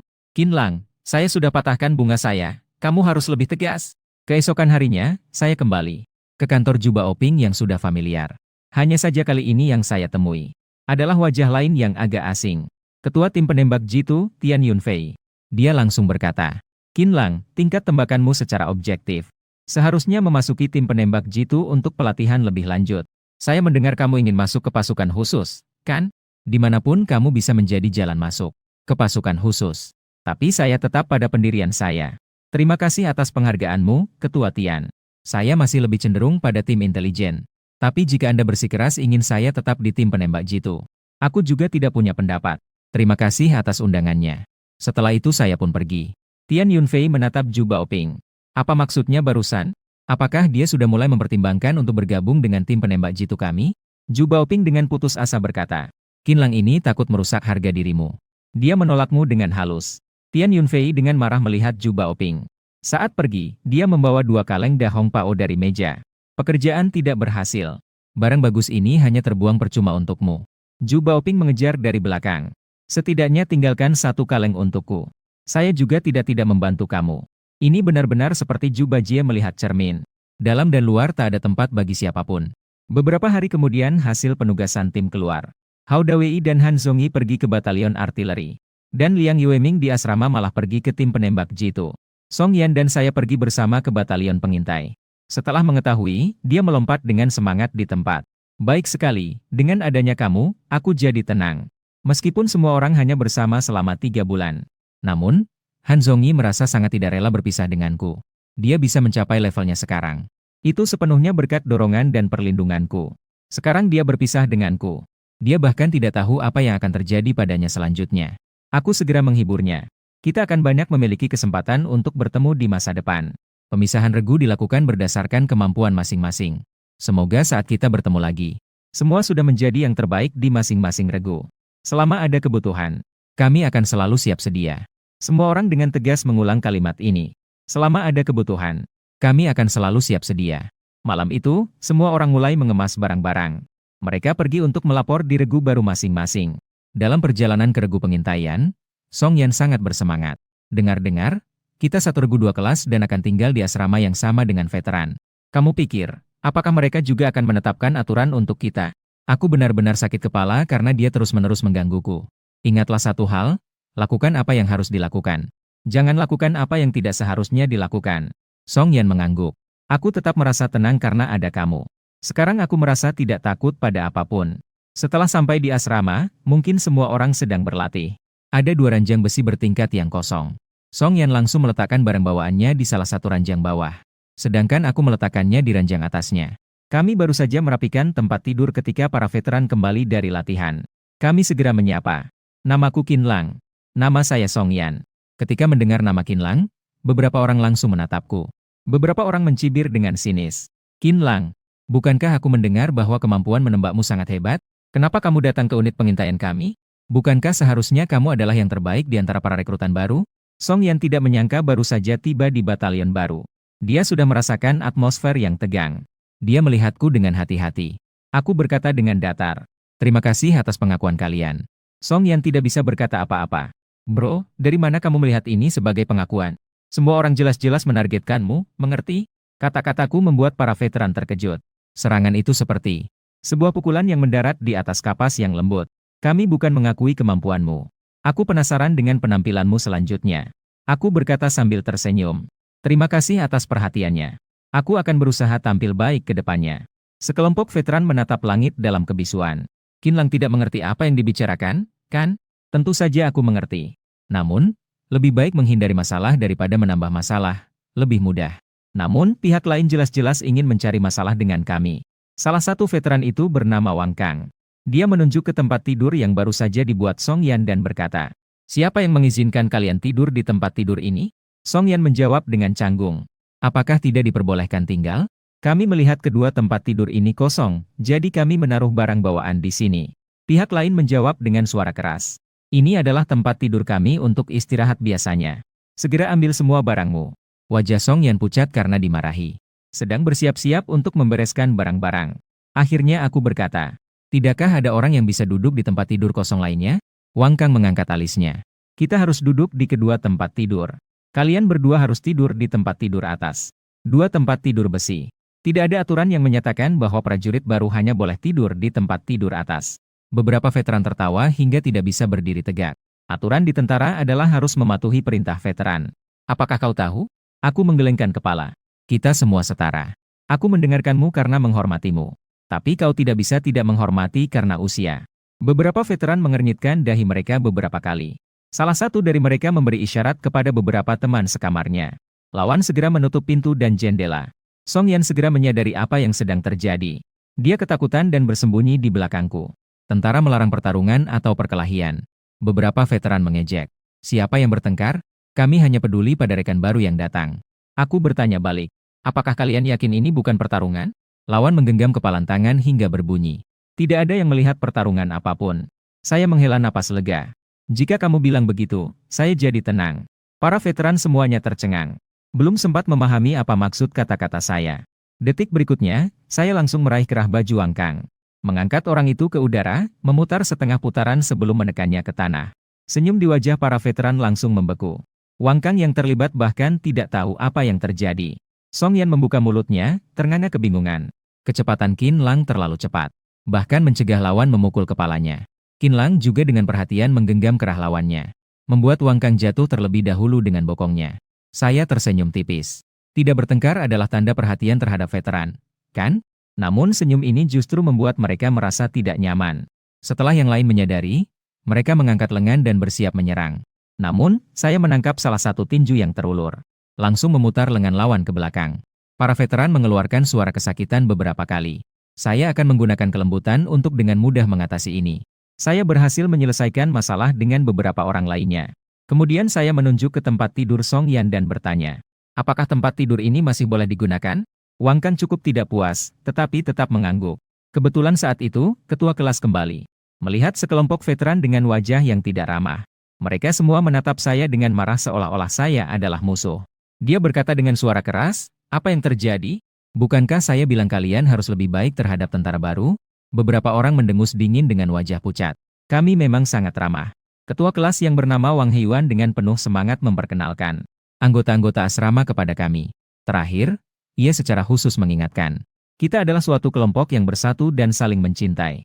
Jika ada yang mengganggu kamu, bilang saja kepada saya.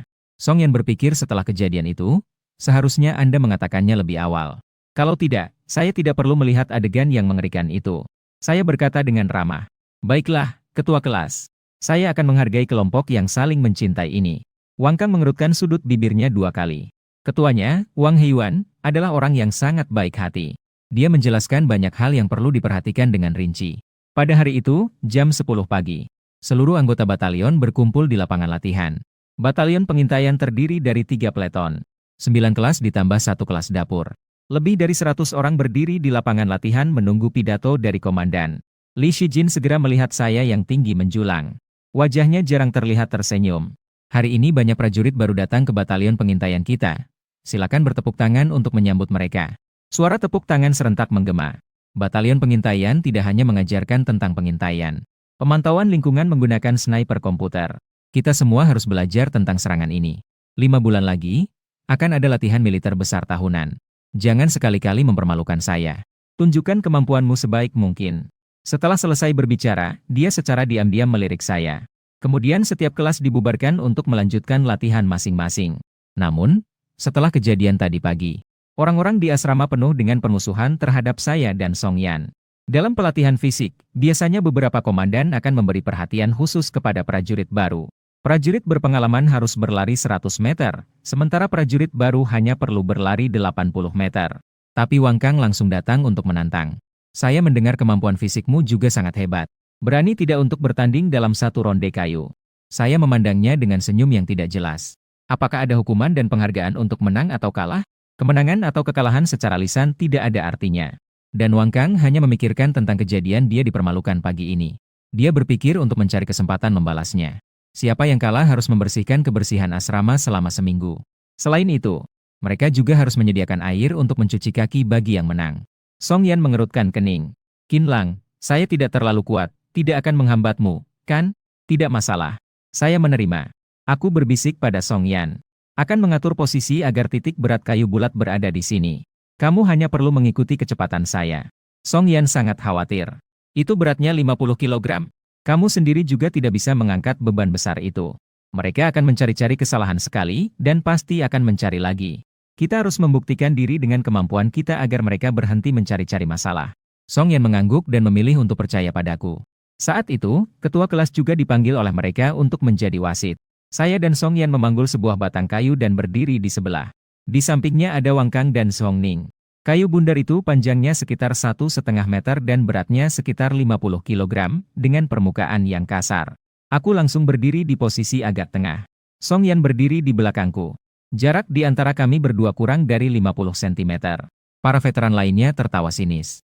Qin Lang ini cukup bodoh, sampai-sampai tidak tahu bahwa berdiri di tengah itu akan lebih sulit. Benar-benar tidak punya pengalaman sama sekali. Ketua kelas di samping ingin mengingatkanku bahwa posisiku salah. Tapi dia merasa, lagi pula ini adalah pertandingan. Kedua belah pihak sudah sepakat bahwa ini tidak adil. Jadi sebaiknya dia tidak banyak bicara. Pertandingan dimulai. Kedua belah pihak berangkat secara bersamaan. Wang Kang dan Song Ning bekerja sama dengan baik. Mereka melangkah dengan kaki yang sama, dengan tenaga yang konsisten dan cepat. Sementara itu, aku dan Song Yan masing-masing fokus pada tugas kami. Dan Song Yan di belakang tampak panik. Perlahan, kedua belah pihak mulai menjauh satu sama lain. Namun, di belakang, kedua belah pihak perlahan menemukan ritme dan melangkah serentak. Aku mulai mempercepat, diikuti oleh Song Yan. Melebihi Wang Kang dan yang lainnya. Tanpa pelatihan sama sekali, saya bisa berlari secepat ini. Kayu bulat itu hampir terangkat. Kedua orang itu pasti mengalami luka lecet di bahu mereka. Saat mencapai garis finish, Wang Kang dan Song Ning tampak marah. Karena mereka masih berjarak 6 meter dari garis finish. Saya meletakkan kayu bulat itu, dan di baju kamuflase hijau saya terdapat noda darah merah gelap. Kami sudah menyelesaikannya lebih dulu. Wang Kang dan Song Ning berlari dengan napas tersengal-sengal menuju garis finish. Kedua orang itu wajahnya berganti-ganti antara merah dan pucat. Seseorang yang tidak bisa menahan diri berkata, kalah dari dua orang pemula. Di mana kami bisa meletakkan muka kami sebagai veteran? Apakah ini memalukan? Suara keraguan berdatangan satu demi satu. Tapi orang-orang di asrama kami tetap diam. Anak ini sengaja menyembunyikan kemampuannya hanya untuk membuat Wang Kang malu. Song Yan mendekat dengan bersemangat dan berkata, Kak, kamu simbol merek dagang terdaftar. Kak, kamu terlalu. Kali ini kita lihat bagaimana mereka akan mengintimidasi kita. Tapi ketika berbalik, saya melihat bahu saya yang penuh darah. Sudut bibirnya langsung terjatuh. Segera pergi ke ruang medis. Saya bilang jangan terburu-buru. Kami belum mendapatkan hadiah. Song Yan ragu-ragu. Atau mungkin kita sebaiknya menyerah. Lagi pula, kami adalah pemula, mereka adalah veteran. Pandanganku melintas melewati dia dan jatuh pada beberapa pria di belakangnya. Aturan adalah aturan. Wang Kang dan Song Ning masih terjebak dalam rasa malu karena kalah dalam pertandingan. Melangkah ke depan Wang Kang. Apakah taruhan yang dibicarakan sebelumnya masih berlaku? Wajah Wang Kang pucat, hanya bisa mengeluarkan suara sekecil nyamuk. Bersedia menerima konsekuensi dari taruhan. Jadi, selama 1 minggu ke depan, kebersihan dan air kaki di asrama akan menjadi tugasmu. Wang Kang tercengang. Tidak benar. Seharusnya dalam situasi normal ada sedikit basa-basi sebelum menganggap taruhan itu hilang. Kenapa Qin Lang sama sekali tidak mengikuti aturan? Orang lain di asrama juga mendengar percakapan keduanya dan tampak bingung. Memang belum pernah terdengar ada veteran yang menuangkan air rendaman kaki untuk prajurit baru. Latihan sore berlangsung seperti biasa. Para veteran menatap kami dengan pandangan penuh kebencian. Tapi saya pura-pura tidak melihat dan tetap menikmati makanan. Ketika keduanya kembali ke asrama dalam keadaan berkeringat, sudah pukul 9:30 malam. Saat membuka pintu, semua orang duduk di bangku kecil di lantai. Secara bersamaan mereka melihat ke arah pintu. Saya membawa baskom saya dan langsung pergi ke kamar mandi. Song Yan membisikkan, mereka tidak sedang merencanakan sesuatu yang buruk, kan? Saya berkata dengan tenang. Hadapi dengan santai, jangan khawatir, hal-hal tidak selalu akan terjadi. Ada 10 shower di kamar mandi dan semuanya memiliki sekat terpisah. Saat kedua orang itu sedang mandi, tiba-tiba masuk beberapa tentara lama. Sebuah barisan terdiri dari 10 orang. Salah satu dari mereka langsung mendekati Song Yan. Biarkan saya mandi dulu. Rambut Song Yan baru saja dipenuhi busa. Tak disangka bahkan saat mandi ada yang berebut tempat. Namun, lawannya sudah meletakkan baskom di atas rak. Detik berikutnya, seorang pria juga melakukan hal yang sama dengan meletakkan baskom di sisi saya. Song Yan melihat perasaan tertekan karena lawannya lebih tinggi dari dirinya setengah kepala. Dia dengan malu-malu memberikan tempat kepada lawannya. Saya mengernyitkan dahi. Terus saja dengan tenang mengoleskan sabun ke tubuhnya. Pria yang berdiri di sisi Qin Lang tersenyum kaku. Saudaraku, beri jalan. Saya dengan santai membilas. Belum selesai mencuci. Orang-orang lainnya melihat kami dengan senyuman yang tidak jelas. Pria itu merasa agak malu. Kamu adalah tentara baru, bukan? Prajurit baru harus lebih mematuhi aturan. Saya melihat ke arah dinding di belakangnya yang dipasang daftar aturan perilaku. Dilarang bertengkar atau berkelahi. Hemat sumber daya air. Tidak ada aturan yang mengharuskan prajurit baru memberikan tempat kepada prajurit lama. Wajah beberapa orang yang menonton itu langsung berubah. Semua orang berkumpul di sekitarnya. Kenapa ada bekas luka tembakan di tubuhmu? Tidak mungkin. Jangan-jangan kamu salah lihat? Tidak ada terjemahan, hanya suara. Beberapa orang melihat ke arah yang ditunjuk oleh tangan prajurit lama. Mereka menemukan bahwa di tubuh saya benar-benar ada luka bengkak yang tidak teratur. Di atasnya dipenuhi dengan bekas jahitan yang rapat dan tanda-tanda penyembuhan. Saya segera menyelesaikan dan bersiap untuk mundur. Tapi tidak disangka, 10 orang itu membuat diri mereka. Ruangan kecil ini dikelilingi sehingga tidak bisa keluar. Apakah kita benar-benar ingin berbicara tanpa mendapatkan hasil sama sekali? Ekspresi prajurit lama satu sama lain semakin serius. Qin Lang memegang baskom dan menyisihkan seseorang untuk bersiap pergi. Ternyata, orang itu langsung mencengkeram pergelangan tanganku. Kami bertanya padamu, apakah kau tuli? Aku melihat bahwa orang itu penuh dengan niat jahat. Tatapannya mengangkat dagu dan melirik ke dinding. Dilarang berkelahi. Sekelompok tentara lama tiba-tiba tertawa terbahak-bahak. Siapa yang bilang ini adalah perkelahian? Saat mandi, jika licin dan terpeleset itu memang normal. Sudut bibirku sedikit terangkat tanpa suara. Oh, wajar saja jika tanahnya licin. Mendengar kata-kata ini, Song Yan tiba-tiba terkejut. Sial, perasaan yang familiar ini terasa seperti pernah aku alami. Saat ini, aku sedang membalikan baskom di tanganku. Di kepala tentara lama itu, para pihak sedang tertawa terbahak-bahak. Dia tidak siap menghadapi serangan ini. Aku langsung mempercepat gerakanku. Kakiku terjulur dan menjatuhkan salah satu dari mereka. Orang itu langsung terjatuh ke tanah.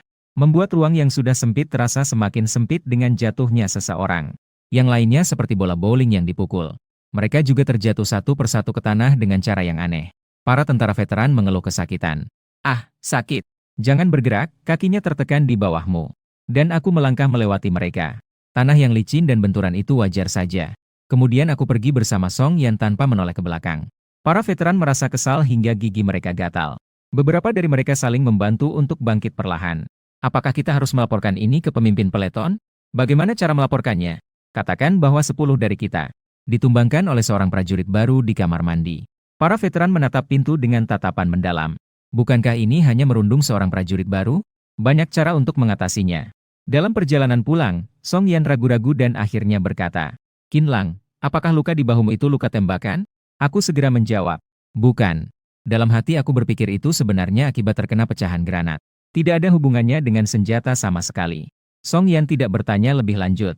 Keduanya kembali ke asrama, satu di depan dan satu di belakang. Menyadari bahwa semua orang tetap dalam posisi yang sama seperti sebelum kami pergi. Duduk di kursi kecil dengan tatapan mendalam menatap kami. Saya berpura-pura tidak melihat dan terus sibuk dengan pekerjaan saya. Namun Wang Kang tidak tenang, terus memperhatikan gerakan saya. Sampai saya sudah memanjat ke tempat tidur. Wang Kang tampak seperti orang yang baru selamat dari bencana, menghela napas lega. Tiba-tiba Song Yan menghela nafas berat. Desahan ini seperti lonceng peringatan. Itu langsung menghantam hati Hong Ning. Jika kalian ingin melakukan sesuatu, katakan saja langsung. Jangan di sini mengeluh dan menggantung harapan orang lain. Song Yan tercengang. Dalam hati berpikir, apa yang saya lakukan? Mengapa saya malah menggantung harapan orang lain?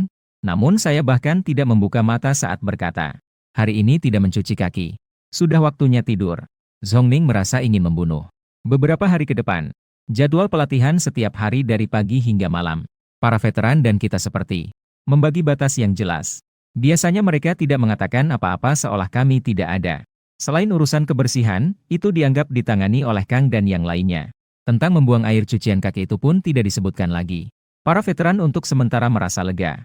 Hari itu, Song Yan dan aku melakukan push-up sambil menghafal kosakata.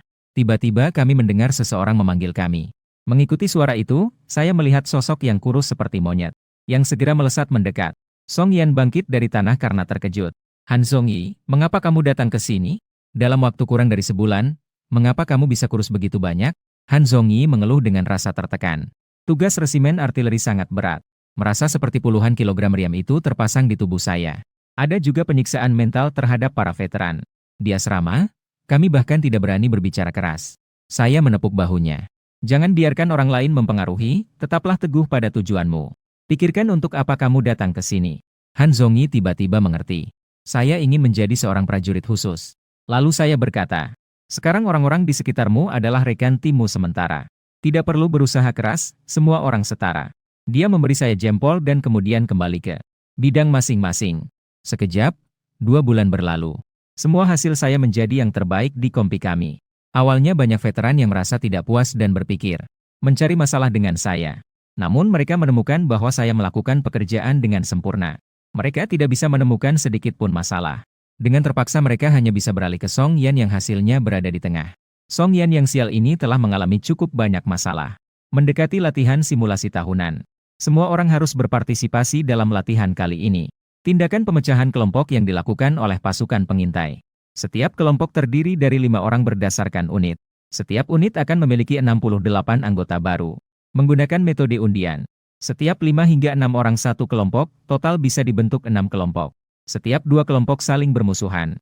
Setiap kelompok mengeluarkan 1 orang untuk bertukar dengan sandera dari kelompok lain. Sisa 4 atau 5 orang dapat dikelola sesuka hati. Baik dalam penyergapan maupun pertahanan. Orang yang pertama menyelamatkan sandera mereka sendiri akan menjadi pemenang. Saat undian, para veteran berdoa agar jangan sampai satu kelompok dengan tentara baru. Akibatnya, Wang Kang dan Zhong Ning melakukan undian. Secara kebetulan, mereka berdua terundi dalam satu kelompok dengan saya. Keduanya segera hampir pingsan. Wang Kang selama ini menunjukkan wajah dingin. Sampai saat pembagian tugas, saya berkata, saya cocok untuk menjadi pasukan pengintai. Saya bisa menyusup ke markas besar lawan. Namun, ia mengalami penolakan dari Wang Kang. Kamu hanya perlu mengikuti arahan. Seorang tentara baru tidak perlu banyak bicara. Akhirnya, tugas yang diberikan kepada saya adalah penyergapan. Lokasi tugas kali ini ada di belakang gunung. Posisi kedua belah pihak berjarak sekitar 1000 meter. Menggunakan tenda untuk mewakili markas besar. Setiap anggota tim dilengkapi dengan radio 2 arah. Saat kami sedang menyesuaikan radio 2 arah, tiba-tiba terdengar tentara tua di sebelah berteriak marah. Sungguh tidak berguna. Apakah kalian para tentara baru tidak bisa melakukan ini? Pertandingan latihan yang sesungguhnya. Bukankah itu akan membuat kami tertinggal? Para tentara baru diomeli hingga tidak berani bernapas. Kebetulan, Song Yan berada di kelompok ini. Namun jika dilihat dari tes fisik terakhir, tingkat kemampuan Song Yan lebih tinggi daripada tentara tua ini. Saat ini, Song Yan mengabaikan kata-kata tentara tua itu. Masuk telinga kiri, keluar telinga kanan. Di sini, Wang Kang juga sudah membagi tugas masing-masing. Wang Kang bertanggung jawab atas investigasi. Zhong Ning bertugas memberikan bantuan. Keduanya melakukan tugas penyelamatan sandera.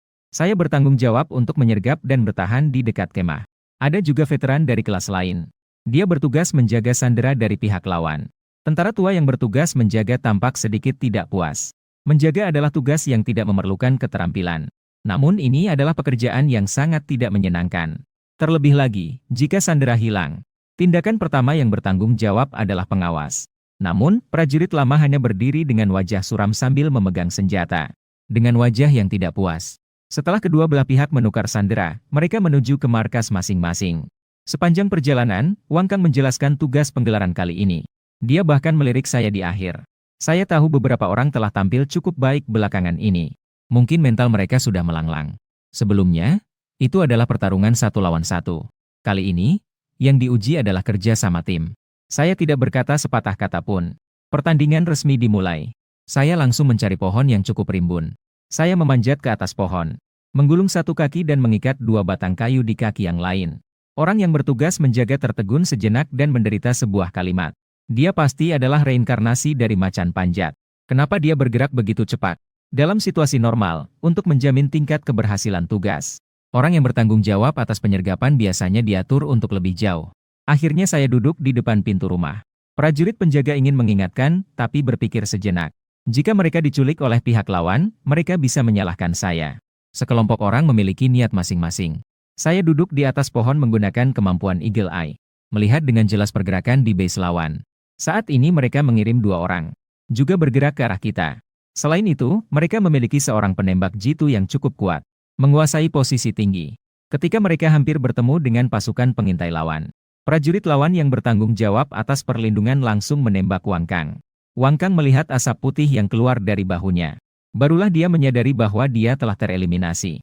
Dia dengan marah melemparkan helmnya ke tanah sambil memegang radio. Kalian semua kenapa begini? Qin Lang. Serangan mendadak seharusnya berada dalam jangkauan tembakanmu sekarang. Kenapa kamu tidak melindungiku? Dan Zhong Ning. Tugasmu adalah melindungiku. Aku harus pergi ke pihak lawan untuk menyelamatkan orang. Sekarang baiklah, aku sudah mati.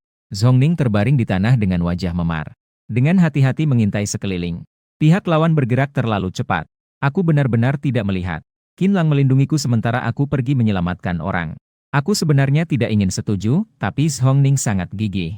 Segala sesuatu harus memiliki jawaban. Aku pun mengeluarkan suara, "HM," dari tenggorokanku. Tiba-tiba Zhongning mendengar suara seperti gerakan rumput yang lembut. Dia mengangkat kepalanya dari semak-semak dan melihat sepatu militer yang mendekat perlahan. Baru saja bersiap untuk menembak. Tiba-tiba, dia merasakan topinya terkena batu. Detik berikutnya, asap putih mengepul. Zhongning, dengan marah, memukul tanah dengan tinjunya. Sialan. Kenapa pihak lawan bergerak begitu cepat? Qin Lang, bukankah aku meminta kamu untuk melindungiku? Apa kamu tidak melihat orang besar itu mendekatiku? Aku berkata dengan tenang. Kamu sudah berjarak hampir 500 meter dariku. Apa kamu yakin aku bisa melindungimu dengan tembakan? Meskipun Zhongning tahu bahwa apa yang saya katakan ada benarnya. Tapi dia tetap bersikeras mengatakan, bukankah kamu jago menembak? Tadi kamu memang sengaja. Aku berkata dengan putus asa. Bukankah tugas yang kalian berikan padaku adalah menyergap? Kenapa sekarang aku diminta untuk melindungi? Sebenarnya aku ini melakukan apa? Wang Kang merasa aku sengaja mengacaukan mereka. Jika kamu marah pada kami, tidak seharusnya kamu meluapkannya saat pertandingan. Begitu banyak orang yang ikut membuat keributan denganmu. Prajurit lama dari kelas penjaga lainnya juga mulai tidak bisa mendengarkan. Meskipun merasa aku sedikit angkuh, tapi dia sudah tidak bisa menahan melihat dua veteran ini saling menyalahkan. Aku langsung mematikan walkie-talkie dan menyaring suara sekumpulan pengganggu itu.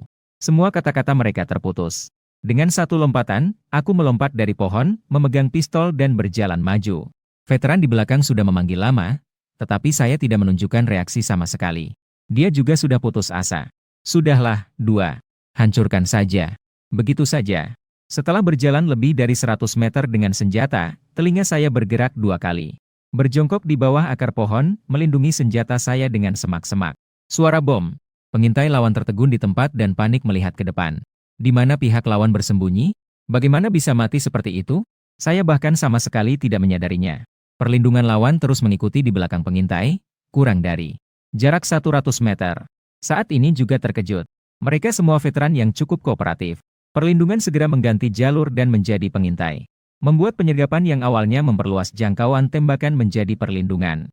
Saat penyergapan bergerak turun dari titik tinggi, satu tembakan tepat mengenai jantungnya. Penyergapan tertegun. Bukankah kita sudah menghabisi 2 orang? Apakah semua 4 orang lawan sudah dikerahkan?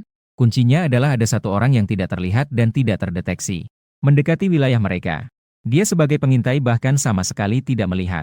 Kapan kelompok ini muncul dengan orang hebat seperti ini? Pengintai benar-benar berpikir keras tetapi tetap tidak bisa mengerti. Para penjaga mendengar suara tembakan yang sangat dekat. Mereka juga panik keluar dari tenda. Akhirnya menatap pengintai yang tampak bingung. Setelah melihat asap putih di tubuh lawan, para penjaga mengernyitkan dahi. Bagaimana bisa kamu kalah? Pengintai menggelengkan kepala dan mengangkat tangan dengan putus asa. Para penjaga merasakan tekanan yang sangat besar. Saat ini, Wang Kang dan Zhongning. Keduanya mendengar 2 tembakan berturut-turut. Dan setelah membawa pergi 2 kepala, mereka pun menjadi pendiam. Saya bilang dia pasti melakukannya dengan sengaja. Anak ini memang menyimpan niat jahat dan tidak ingin kita berdua menang. Tapi, dia memang sangat mahir menggunakan senjata. Sambil mengutuk, dia terpesona oleh keterampilan saya. Posisi perlindungan lawan juga menyesuaikan taktik. Dia menembakkan 2 peluru ke arah yang kosong untuk mengganggu saya. Detik berikutnya, tangan lawan yang memegang senjata tiba-tiba bergetar. Kemudian asap putih menyelimuti pandangannya. Dia juga tereliminasi. Selanjutnya, saya langsung melewatinya dengan terang-terangan. Saya berlari menuju markas mereka. Ketika saya melewati sisinya, dalam pikirannya hanya ada satu pikiran. Saya sama sekali tidak menganggapnya serius. Saya adalah tentara bayaran teratas dengan peringkat 7 di dunia. Berapa kali saya terluka oleh 3 peluru dalam pertempuran. Menyeret kaki yang hampir tidak bisa bergerak karena luka. Saya masih bisa melarikan diri dari markas lawan sambil membawa sandera. Pertandingan semacam ini bagi saya hanyalah permainan anak-anak. Jika bukan karena takut menang terlalu mencolok sehingga mengejutkan orang lain. Aku sudah duduk di pohon dan menembaki lawan. Keempat orang itu semuanya mati terjatuh. Sik, terlalu kuat kadang juga jadi masalah. Saya bergerak perlahan menuju kamp lawan seperti hantu. Senjata menyelesaikan satu-satunya lawan yang tersisa. Lawan bahkan tidak menyadari bagaimana dia tersingkir. Dia bahkan tidak mengerti bagaimana dia bisa terkena tembakan. Aku masuk ke dalam rumah dan melepaskan tali dari sandera. Aku menatap ke atas dan berkata pada drone, Misi sudah selesai kan? Beberapa detik kemudian, suara dari drone terdengar. Pemenang pertandingan kali ini adalah tim merah. Wang Kang dan Zhong Ning adalah dua orang pertama yang terbunuh. Saat ini terasa seperti mimpi. Kita menang tanpa usaha. Veteran dan tentara baru yang tidak ikut pertandingan berdiri di depan layar pemantau. Melihat tayangan langsung dari dua drone yang merekam. Tentara baru bertepuk tangan dengan penuh semangat. Inilah prajurit serba bisa, kan? Bisa jadi pasukan pengintai. Bisa jadi penyergapan. Juga bisa jadi ahli peledak. Sangat hebat. Para veteran mendengarnya merasa tidak nyaman, tetapi bersikeras mengatakan, dia sama sekali tidak memiliki semangat tim. Ini jelas adalah pertempuran tim. Tapi dia hanya ingin menunjukkan kemampuannya. Sama sekali tidak memperhatikan perasaan orang lain. Tiba-tiba Song Yan berkata dengan wajah serius. Apakah rekan satu tim itu peduli padanya? Setelah dirinya sendiri gagal dan mengorbankan orang lain. Hal pertama yang terlintas adalah mengeluh tentang dia. Beberapa veteran mengatakannya dengan canggung. Meskipun mendapatkan posisi yang tidak mereka kuasai. Tetapi mematuhi perintah adalah kewajiban seorang prajurit. Song Yan mendengus dingin. Tidak ada aturan yang menetapkan pemimpin dan komando. Dalam kompetisi kecil seperti ini, semua orang berdiskusi untuk menjalankan tugas mereka masing-masing. Jika gagal, mereka mencari alasan untuk menyalahkan orang lain. Itu benar-benar ada pada mereka. Setelah saya kembali, saya melihat semua orang cemberut. Ketika mereka melihat saya, mereka tampak ragu untuk berbicara. Hal yang sama berlaku untuk Wang Kang dan Zhong Ning. Akhirnya Wang Kang mengumpulkan keberanian. Dengan canggung dia berkata padaku, maafkan saya. Tadi saya berbicara dengan nada yang kurang baik. Saya terkejut sejenak. Seketika saya menyadari bahwa Wang Kang sedang mencari jalan keluar. Saya mengangguk. Lain kali kita harus saling bekerja sama untuk memanfaatkan kelebihan setiap orang. Wang Kang sudah bersiap-siap untuk menghadapi sikap dingin saya. Tak disangka, saya tiba-tiba bisa berbicara dengan lebih baik. Dia segera bertanya, bagaimana kamu bisa mengincar serangan mendadak sebelumnya? Jarak antara kalian berdua tidak main-main. Saya sudah memprediksi gerakannya sebelumnya. Menghitung waktu yang tepat. Zhong Ning berkata dengan penuh semangat. Ini agak berlebihan, kan? Kecuali kelompok saya. Hasil terbaik dari kelompok lain hanya berhasil membunuh 2 orang. Membunuh 4 adalah salah satu dari sedikit legenda di seluruh pasukan pengintai. Ini adalah salah satu legenda yang sangat sedikit. Melalui kejadian ini, Wang Kang dan Zhong Ning akhirnya menemukan cara untuk mendekati saya. Sejak awal, prasangka perlahan-lahan berubah menjadi kekaguman. Akhirnya berubah menjadi rasa iri. Sejak saat itu, setiap waktu aktif bebas. Selalu ada sekelompok pengikut dari asrama kami di belakang saya. Orang-orang dari kelas lain tidak bisa menahan diri dan menggerutu di asrama. Setiap hari sudah cukup melelahkan. Kenapa Qin Lang dan yang lainnya masih terlibat dalam persaingan ini? Saat itu, seorang teman dari ranjang atas mengintip. Dengar-dengar, seleksi pasukan khusus akan diadakan dalam 3 bulan. 3 bulan. Bukankah itu setelah latihan militer? Ya. Juga dengar bahwa kita punya 5 kuota. Dalam pemilihan tahun lalu, 1 batalion bisa mendapatkan gilirannya. 1 atau 2 sudah sangat baik. Tahun ini, 5 kuota ini membuat semua orang ingin mencobanya. Saat itu, ketua kelas mereka mendekat. Saat waktu istirahat, hanya memikirkan untuk bermain ponsel. Malam ini, lebih baik tidur lebih awal. Di dalam mimpi, ada segalanya. Sekarang di bawah pimpinan saya. Banyak veteran yang bergabung dengan angkatan pengikut saya. Awalnya masih merasa malu untuk mengikutinya. Perlahan-lahan, sekelompok orang yang keras kepala berubah menjadi manis. Saya tidak menyangka bahwa upaya selama lebih dari 10 tahun ini. Postur saya ternyata salah. Tidak heran jika lutut saya sedikit berubah bentuk. Orang-orang di sekitar terkejut melihatnya. Kamu bahkan di 3 besar saat berlari tetapi postur kamu salah. Apakah kamu bercanda dengan kami? Pria itu berkata dengan bangga. Berdasarkan postur sekarang, berlatih setidaknya setiap 100 meter. Dapat lebih cepat 1 detik dibanding sebelumnya. Awalnya setiap malam setelah makan malam. Instruktur akan membawa para prajurit baru untuk latihan malam. Kemudian dia menemukan sekelompok orang mengikuti saya berlatih. Saya akan membuat rencana latihan khusus berdasarkan kelemahan lawan. Setelah menyusun rencana pelatihan khusus untuk mereka, saya langsung berperan sebagai pengawas yang tidak terlibat. Malam ini Tian Yunfei dan Li Shijin baru saja kembali dari perjalanan dinas. Berpikir untuk pergi ke markas dan melihat prajurit saya. Namun, saya malah melihat lapangan latihan kosong. Tian Yunfei menyipitkan matanya. Bukankah waktu ini adalah waktu latihan, Li? Li Shijin dengan cemberut kendurkan alisnya. Langsung menghubungi telepon pimpinan peleton Wang Lu. Bukankah sekarang bukan waktu pelatihan? Kenapa di lapangan pelatihan tidak ada orang sama sekali? Wang Lu berkata dengan terbata-bata. Pimpinan regu bilang hari ini latihan tembak. Seharusnya di lapangan tembak di belakang gunung. Li Shijin mengerutkan alisnya 2 kali. Kamu bilang. Seharusnya. Apa yang dilakukan prajuritmu? Kamu tidak tahu? Bagaimana kamu bisa jadi panglima peleton seperti ini? Melaporkan kepada pimpinan regu. Saya tahu saya salah. Saya akan membawa Anda ke lapangan tembak sekarang. Sementara itu, Tian Yunfei di samping seolah-olah mendapatkan sesuatu untuk diperlihatkan. Di wajahnya dipenuhi dengan senyuman. Namun suaranya sudah mengungkapkan bahwa dia ingin melihat keramaian. Ayo, sekarang prajurit sendiri juga bisa melatih diri mereka sendiri. Dan prajurit kalian dari regu pengintai berlatih menembak di malam hari. Memikirkan tentang regu penembak jitu. Mengeluarkan satu prajurit secara acak. Sekarang tembakan bisa mencapai 200 meter. Dengan tingkat akurasi 10 lingkaran 100%. Terakhir kali dia bertanya tentang tembakan dari regu pengintai. Tingkat masih di 100 meter. Diperkirakan dalam waktu yang singkat ini tidak akan ada peningkatan. Wang Lu datang dengan tergesa-gesa. Akhirnya bertemu dengan wajah muram Li Shijin. Sebaiknya kamu memberi saya penjelasan yang masuk akal untuk masalah ini. Serahkan laporan 10.000 kata besok sore. Wang Lu yang hanya lulusan SD menunjukkan ekspresi yang lebih buruk daripada menangis. Mereka melihat dari jauh bahwa lapangan tembak di belakang gunung tidak menyala. Segera telepon Wang Heiyuan. Apa yang sedang terjadi? Bukankah kalian di lapangan tembak? Kenapa bahkan lampunya tidak dinyalakan? Wang Heiyuan menjawab. Kami di sini. Berlatih menembak malam. Ekspresi Tian Yunfei menunjukkan rasa ingin tahu. Sungguh konyol, saya sudah menjadi tentara begitu lama. Kenapa masih belum tahu bahwa menembak di malam hari tidak boleh menyalakan lampu? Li Shijin terdiam tidak bisa berkata-kata. Baru saja melangkah beberapa langkah. Tiba-tiba terdengar deretan tembakan. Detik berikutnya, mendengar seseorang melaporkan angka. Kelompok 2, menembak malam 200 meter. Semua 10 lingkaran. 3 orang yang mendekat semuanya berhenti. Tidak salah dengar, kan? Penembakan malam tanpa lampu menyala. Dan dari jarak 200 meter semuanya mendapatkan 10 ring. Tian Yunfei adalah yang pertama berlari ke depan. Yang pertama melihat adalah saya yang memegang teropong sambil menghitung. Ketika saya melihat Tian Yunfei mendekat, lalu ia menyerahkan teropong yang ada di tangannya kepadanya. Tian Yunfei melihat ke arah sasaran jauh dengan ekspresi skeptis. Dia melirik sebentar. Atur 5 sasaran tembak. Di tengah semua sasaran yang berwarna merah, ada bekas peluru.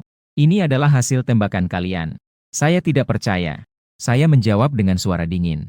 Komandan Tian, kami juga baru mulai latihan malam-malam. Latihan menembak. Mungkin akurasinya tidak terlalu tinggi. Apa kamu bercanda? 5-10 ring dan kamu bilang akurasinya tidak tinggi. Li Shijin yang selama ini cemberut. Saat ini senyum di wajahnya tak bisa dia sembunyikan. Tian Yunfei sudah memikirkan ini cukup lama. Tadi kami tidak melihatnya. Kalian ganti satu regu dan tembak sekali lagi untuk kulihat. Li Shijin sedang dalam semangat tinggi. Memanfaatkan saat komandan pasukan penembak jitu ada. Biarkan dia memberikan kalian bimbingan yang baik. Ini adalah kesempatan yang baik untuk belajar dan mengajarkan. Setelah melihat komandan regu setuju, aku pun mengganti dengan satu kelompok untuk maju.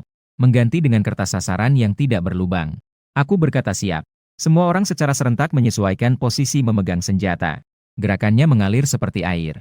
Bahkan Li Shijin tidak bisa menemukan kesalahan apapun. Dengan satu perintah dariku, tembak. Semua orang menembak secara bersamaan. 5 sasaran memiliki 5 bekas peluru di pusat merahnya. Ekspresi Li Shijin yang memandangku semakin rumit. Sementara itu, Lao Tian di samping tampak semakin cemas. Hampir melampaui pasukan penembak jitu mereka. Tiba-tiba merasakan ketidaknyamanan. Mengatakan satu kalimat. Aku tiba-tiba teringat ada sedikit urusan. Dan segera pergi dengan tergesa-gesa. Li Shijin melirik para prajurit yang bersiap sedia.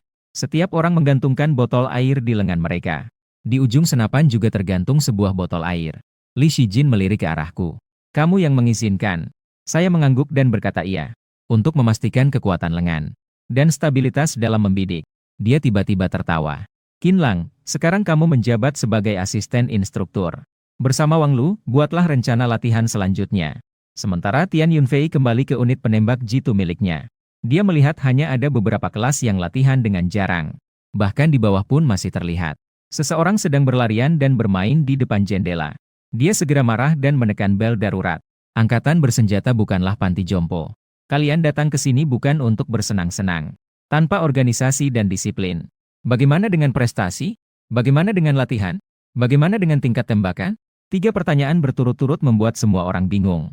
Suara Tian Yunfei semakin tinggi. Malam ini, tidak ada yang mengenai 10 lingkaran dalam tembakan 200 meter. Lari saja 10 kilometer. Tidak. 20 kilometer atau lari beban? Semua orang menatap dengan ketakutan. Dalam hati berteriak frustasi. Apa yang terjadi dengan komandan hari ini? Semua orang dengan cemas mengambil senjata. berdiri di samping dengan sangat gelisah menunggu. Akhirnya Tian Yunfei langsung teringat pada pasukan pengintai. Saat menunggu, di lengan dan ujung senjata semuanya tergantung air minum. Api kemarahan dalam hati kembali bangkit. Apakah kita hanya menunggu saja? Bukankah kita seharusnya memikirkan cara berlatih dasar? Kali ini semua orang bahkan takut bernafas. Takut komandan akan berkata pada detik berikutnya. Bernafas begitu keras. Apakah kamu adalah reinkarnasi dari alarm? Para veteran telah mencapai tingkat 200 meter 10 lingkaran. Tapi prajurit baru tidak ada yang mengenai 9 lingkaran. Atau ragu setengah hari tidak berani menembak. Pokoknya, apapun alasannya, tidak akan terlepas dari sebuah peringatan. Akhirnya semua dengan lesu membawa barang bawaan. Berlari mengelilingi gunung belakang sejauh 20 km. Selama sekitar 1 minggu ke depan, Letnan Tian yang biasanya sibuk dengan urusan sehari-hari, bahkan mulai melatih pasukannya secara langsung. Suatu siang, Song Yan dan aku baru saja keluar dari kafetaria. Kami bertemu Liang Yueming yang tampak berantakan seolah-olah sedang melarikan diri dari bencana. Dia melihat kami seolah-olah melihat harapan dan berlari menuju kami. Memeluk saya dan menangis terseduh-seduh. Qin Lang, kamu tidak tahu seperti apa hidupku sekarang. Saya berkata dengan canggung. Tugas pelatihan dari satuan penembak jitu lebih berat. Tapi tidak sampai menguras energimu, kan? Mendengar itu, Liang Yueming menangis lebih parah lagi. Apakah itu lebih berat? Itu adalah tumpukan jerami terakhir yang membuat unta terjatuh. Liang Yueming menghela napas. Letnan kami akhir-akhir ini entah mendapat dorongan dari mana. Membuat kami melakukan pelatihan lengan. Bahkan tengah malam jam 12 dia masih membawa kami berlatih menembak. Langit begitu gelap. Tidak ada yang bisa dilihat. Apakah kita gila karena berlatih menembak? Song Yan dengan hati-hati melirikku. Aku juga dengan canggung saling berpandangan dengannya. Dia masih terus mengeluh tanpa henti. Kau lihat, otot perutku sudah berubah dari 6 menjadi 8. Sebelumnya aku tidak mengalami insomnia. Sekarang setiap hari aku kurang tidur. Aku sangat sengsara. Song Yan semakin mendengar semakin ingin tertawa. Dia tidak bisa menahan tawa dan tertawa keras. Liang Yueming berteriak dengan marah. Song Yan, maksudmu apa ini? Kau menertawakan aku. Aku sangat kasihan. Apakah kau tidak punya hati nurani? Song Yan segera mengangkat kedua tangannya di atas kepala. Tidak, pasti tidak ada maksud menertawakanmu. Aku hanya merasa sayang. Tidak kusangka pemimpin kalian mendapat tekanan sebegitu besar. Setelah mengatakannya, dia pun tertawa terbahak-bahak. Liang Yueming akhirnya menyadari setelah lambat sekali. Ada sesuatu yang tidak beres. Apakah kamu tahu sesuatu? Jadi, Song Yan menceritakan semuanya yang terjadi malam itu. Dia menceritakannya dengan lengkap. Setelah mendengarnya, pandangan Liang Yueming kepada saya penuh dengan niat jahat. Tak disangka, ternyata kalian yang menusuk saya dari belakang. Setelah meluapkan emosinya, dia malah semakin marah. Saat pergi, dia masih menatap kami dengan enggan. Dengan adanya Liang Yueming yang begitu belak-belakan, berita tentang saya yang melatih semua orang ini cepat menyebar. Mereka bahkan ingin berkelompok untuk melakukan pengintaian dan melihat-lihat. Perlahan-lahan, berita ini menyebar ke perusahaan lain. Hari ini saya membawa rencana pelatihan baru. Menemukan Li Shijin. Li Shijin melihat sekilas dan langsung melemparkan rencana pelatihan itu kepada saya. Kerjakan ulang di rumah. Saya terdiam sejenak. Rencana ini ditujukan untuk kompetisi latihan. Li Shijin memandang saya dengan tatapan yang rumit. Silakan lanjutkan. Saya pun meletakkan kembali rencana pelatihan di depan Li Shijin. Sambil menunjukkan berbagai proyek pelatihan yang berbeda. Sambil menjelaskan sesuai dengan kompetisi yang ada. Awalnya, Li Shijin tidak terlalu peduli. Lagi pula, ia tidak menganggap rencana latihan saya ada yang istimewa. Apa yang begitu menarik darinya? Namun setelah saya menjelaskan sebentar, wajahnya mulai serius. Di belakang, ia terus mengangguk mendengarkan. Wajahnya sumringah seolah ingin bertepuk tangan. Apa yang kamu katakan sangat bagus. Saya tidak pernah memikirkan hal ini sebelumnya. Meringkas indeks fisik semua anggota. Berdasarkan kondisi fisik yang berbeda. Dibagi menjadi berbagai tingkatan. Misalnya saja Song Yan. Tingkat ketepatannya adalah 1. Maka bisa digunakan untuk meningkatkan akurasi. Sementara itu, program latihan akan meningkatkan latihan lengan. Li Shijin menepuk bahu saya. Mulai sekarang, kita akan melatih sesuai dengan rencana latihannya. Dalam waktu dekat ini, kamu juga telah bekerja keras. Saya segera berdiri tegak dan memberi hormat kepada Li Shijin. Tidak sulit. Saya baru saja keluar dari kantor ketika Li Shijin menerima panggilan. Nomor telepon perusahaan lainnya. Li Tua, bagaimana kabarmu belakangan ini? Li Shijin berkata sambil tersenyum. Lao Song, jika ada yang ingin kau sampaikan, katakan saja langsung. Lao Song di seberang juga tersenyum 2 kali tanpa merasa canggung. Aku dengar regu kalian baru-baru ini muncul. Seorang bakat yang cukup hebat. Mata Li Shijin berbinar penuh senyum. Wah, oh, berita ini sudah sampai kepadamu. Dari sisi telepon, Song Yinjian berkata sambil tersenyum. Kau memang pandai berpura-pura. Aku hanya ingin membawa orang-orang untuk melihat skala latihan kalian sekarang. Belajar sedikit. Baiklah. Tapi, sebelum kau datang, tetap beritahu aku. Aku akan mengatur segala sesuatunya. Akibatnya, pada sore hari itu, mereka langsung datang menyerang.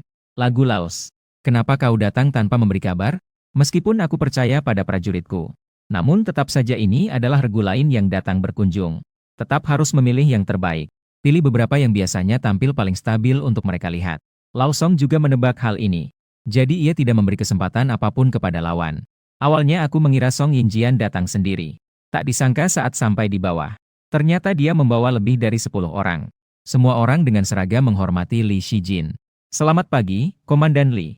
Sudut mulut Li Shijin bergetar sedikit. Apa yang kamu lakukan ini? Song Yinjian segera menjelaskan. Bukankah ini karena kami datang untuk belajar? Pasti tidak bisa terlepas dari latihan. Saya hanya membawa beberapa prajurit ke sini. Kata-kata itu membuat Li Shijin terdiam. Saat ini saya sedang membawa mereka berlatih satu set. Seni bela diri militer yang telah dimodifikasi. Menambahkan beberapa teknik Tai Chi. Berlatih dalam pasangan. Ketika Li Shijin membuka pintu. Di ruang pelatihan, berbagai gaya hampir bersaing. Berbagai pose bermunculan. Bahkan Li Shijin yang sudah bersiap. Juga tiba-tiba merasa gelap. Di samping, Song Yinjian langsung tertawa terbahak-bahak. Ini bukan pertarungan. Ini jelas-jelas adalah akrobatik. Saya segera berkata. Lapor, Komandan, ini memang pertarungan. Tapi ada sedikit perubahan. Li Shijin sebelumnya melihat rencana latihan saya. Tapi tidak menyangka jangkauan gerakannya bisa sebesar itu. Memberikan hak ini kepada asisten instruktur kamu. Bukan untuk membiarkanmu bertindak sembarangan. Lihatlah, posisi para prajurit ini sama sekali tidak layak. Saya sudah menjelaskan. Tadi adalah untuk membuat mereka bersantai. Pertarungan yang sebenarnya bukan seperti itu. Melihat begitu banyak orang datang, saya sedikit sudah bisa menebak tujuan mereka.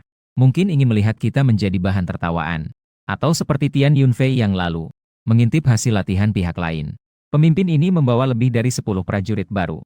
Dan aku punya wajah yang familiar. Hao Dawei di kerumunan melambai-lambai kepada saya dengan ekspresi konyol. Song Yinjian berpikir dalam hati.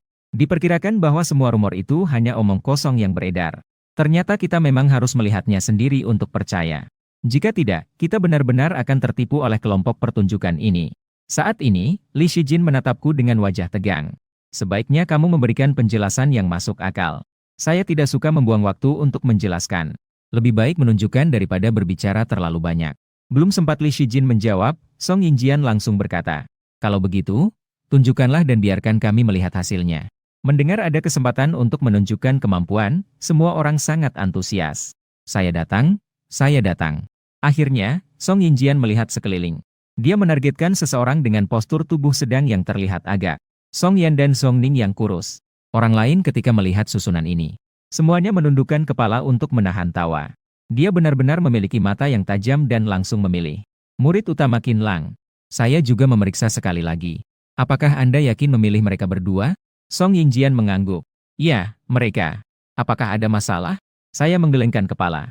Semua orang secara otomatis memberi ruang kepada mereka berdua. Kedua komandan batalion duduk di kursi. Satu terlihat tanpa ekspresi. Yang lainnya tampak segar dan bertenaga. Aku berdiri di samping Li Shijin. Mengumumkan dimulainya pertandingan. Keduanya mempertahankan posisi bertarung. Namun ketika Song Yan melayangkan pukulan ke Zhong Ning. Zhong Ning melakukan gerakan menghindar. Langsung menghindari pukulan lawannya. Namun, saat Zhong Ning mundur, dia menggunakan betisnya untuk menghalangi Song Yan sambil memukul. Serangan ini pasti akan mengenai siapapun yang melihatnya. Namun, Song Yan justru menggunakan sedikit kekuatan. Seolah sudah memperkirakan jalur serangan lawan.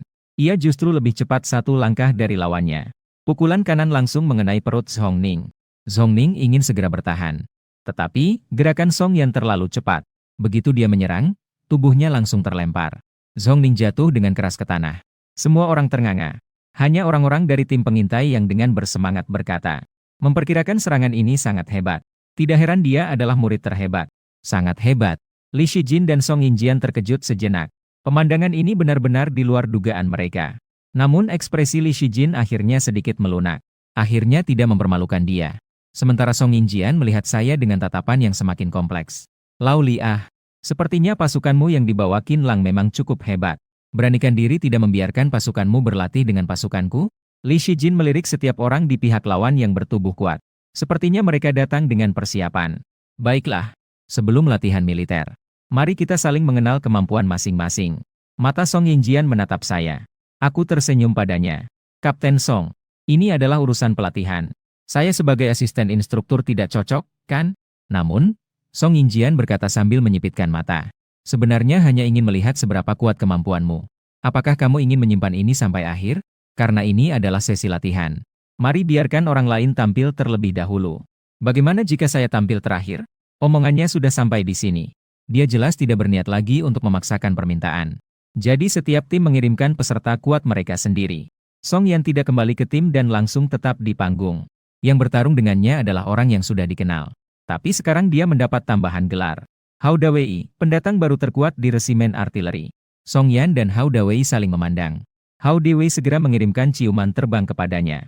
Saat Wang Heiwan mengumumkan pertandingan dimulai, keduanya menunjukkan kondisi bertarung terbaik mereka.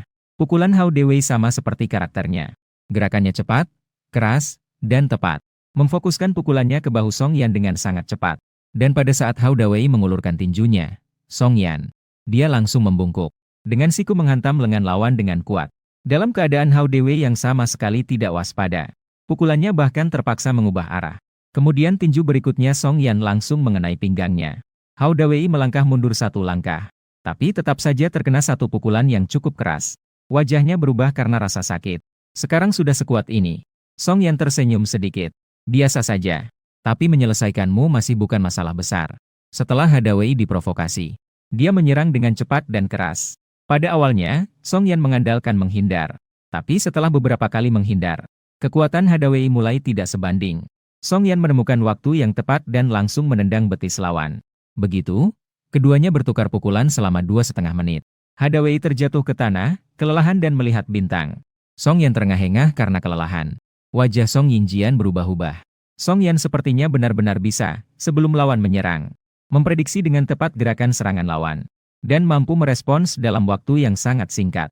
Song Yingjian memanggil 2 orang lagi dan prajurit pasukan pengintai untuk berlatih pertarungan. Lawan jarang menyerang terlebih dahulu, lebih sering mengantisipasi serangan. Kemudian, ketika mereka tidak siap, tiba-tiba melancarkan serangan yang mengejutkan. 2 kali pertama hanya kebetulan. Namun, jika terjadi berkali-kali, pasti ada polanya. Pertandingan 3 kali. Semuanya diakhiri dengan kekalahan oleh batalion artileri. Dan orang-orang yang sudah berlatih semua duduk di samping dengan menghela napas, memijat lengan dan bahu mereka yang terluka. Saat ini, ekspresi di wajah Song Yingjian dan Li Shijin sekali lagi terbalik. Sejarah selalu begitu mirip. Situasi ketika Tian Yunfei datang terakhir kali juga sama. Song Yingjian menatapku dan berkata, sebagai seorang instruktur, seharusnya kamu jauh lebih hebat daripada mereka, kan? Li Shijin dengan gembira menepuk bahuku. Karena Komandan Song penasaran. Tunjukkan kepada mereka. Biar mereka benar-benar putus harapan. Baiklah, sisanya, kalian berangkat bersama-sama.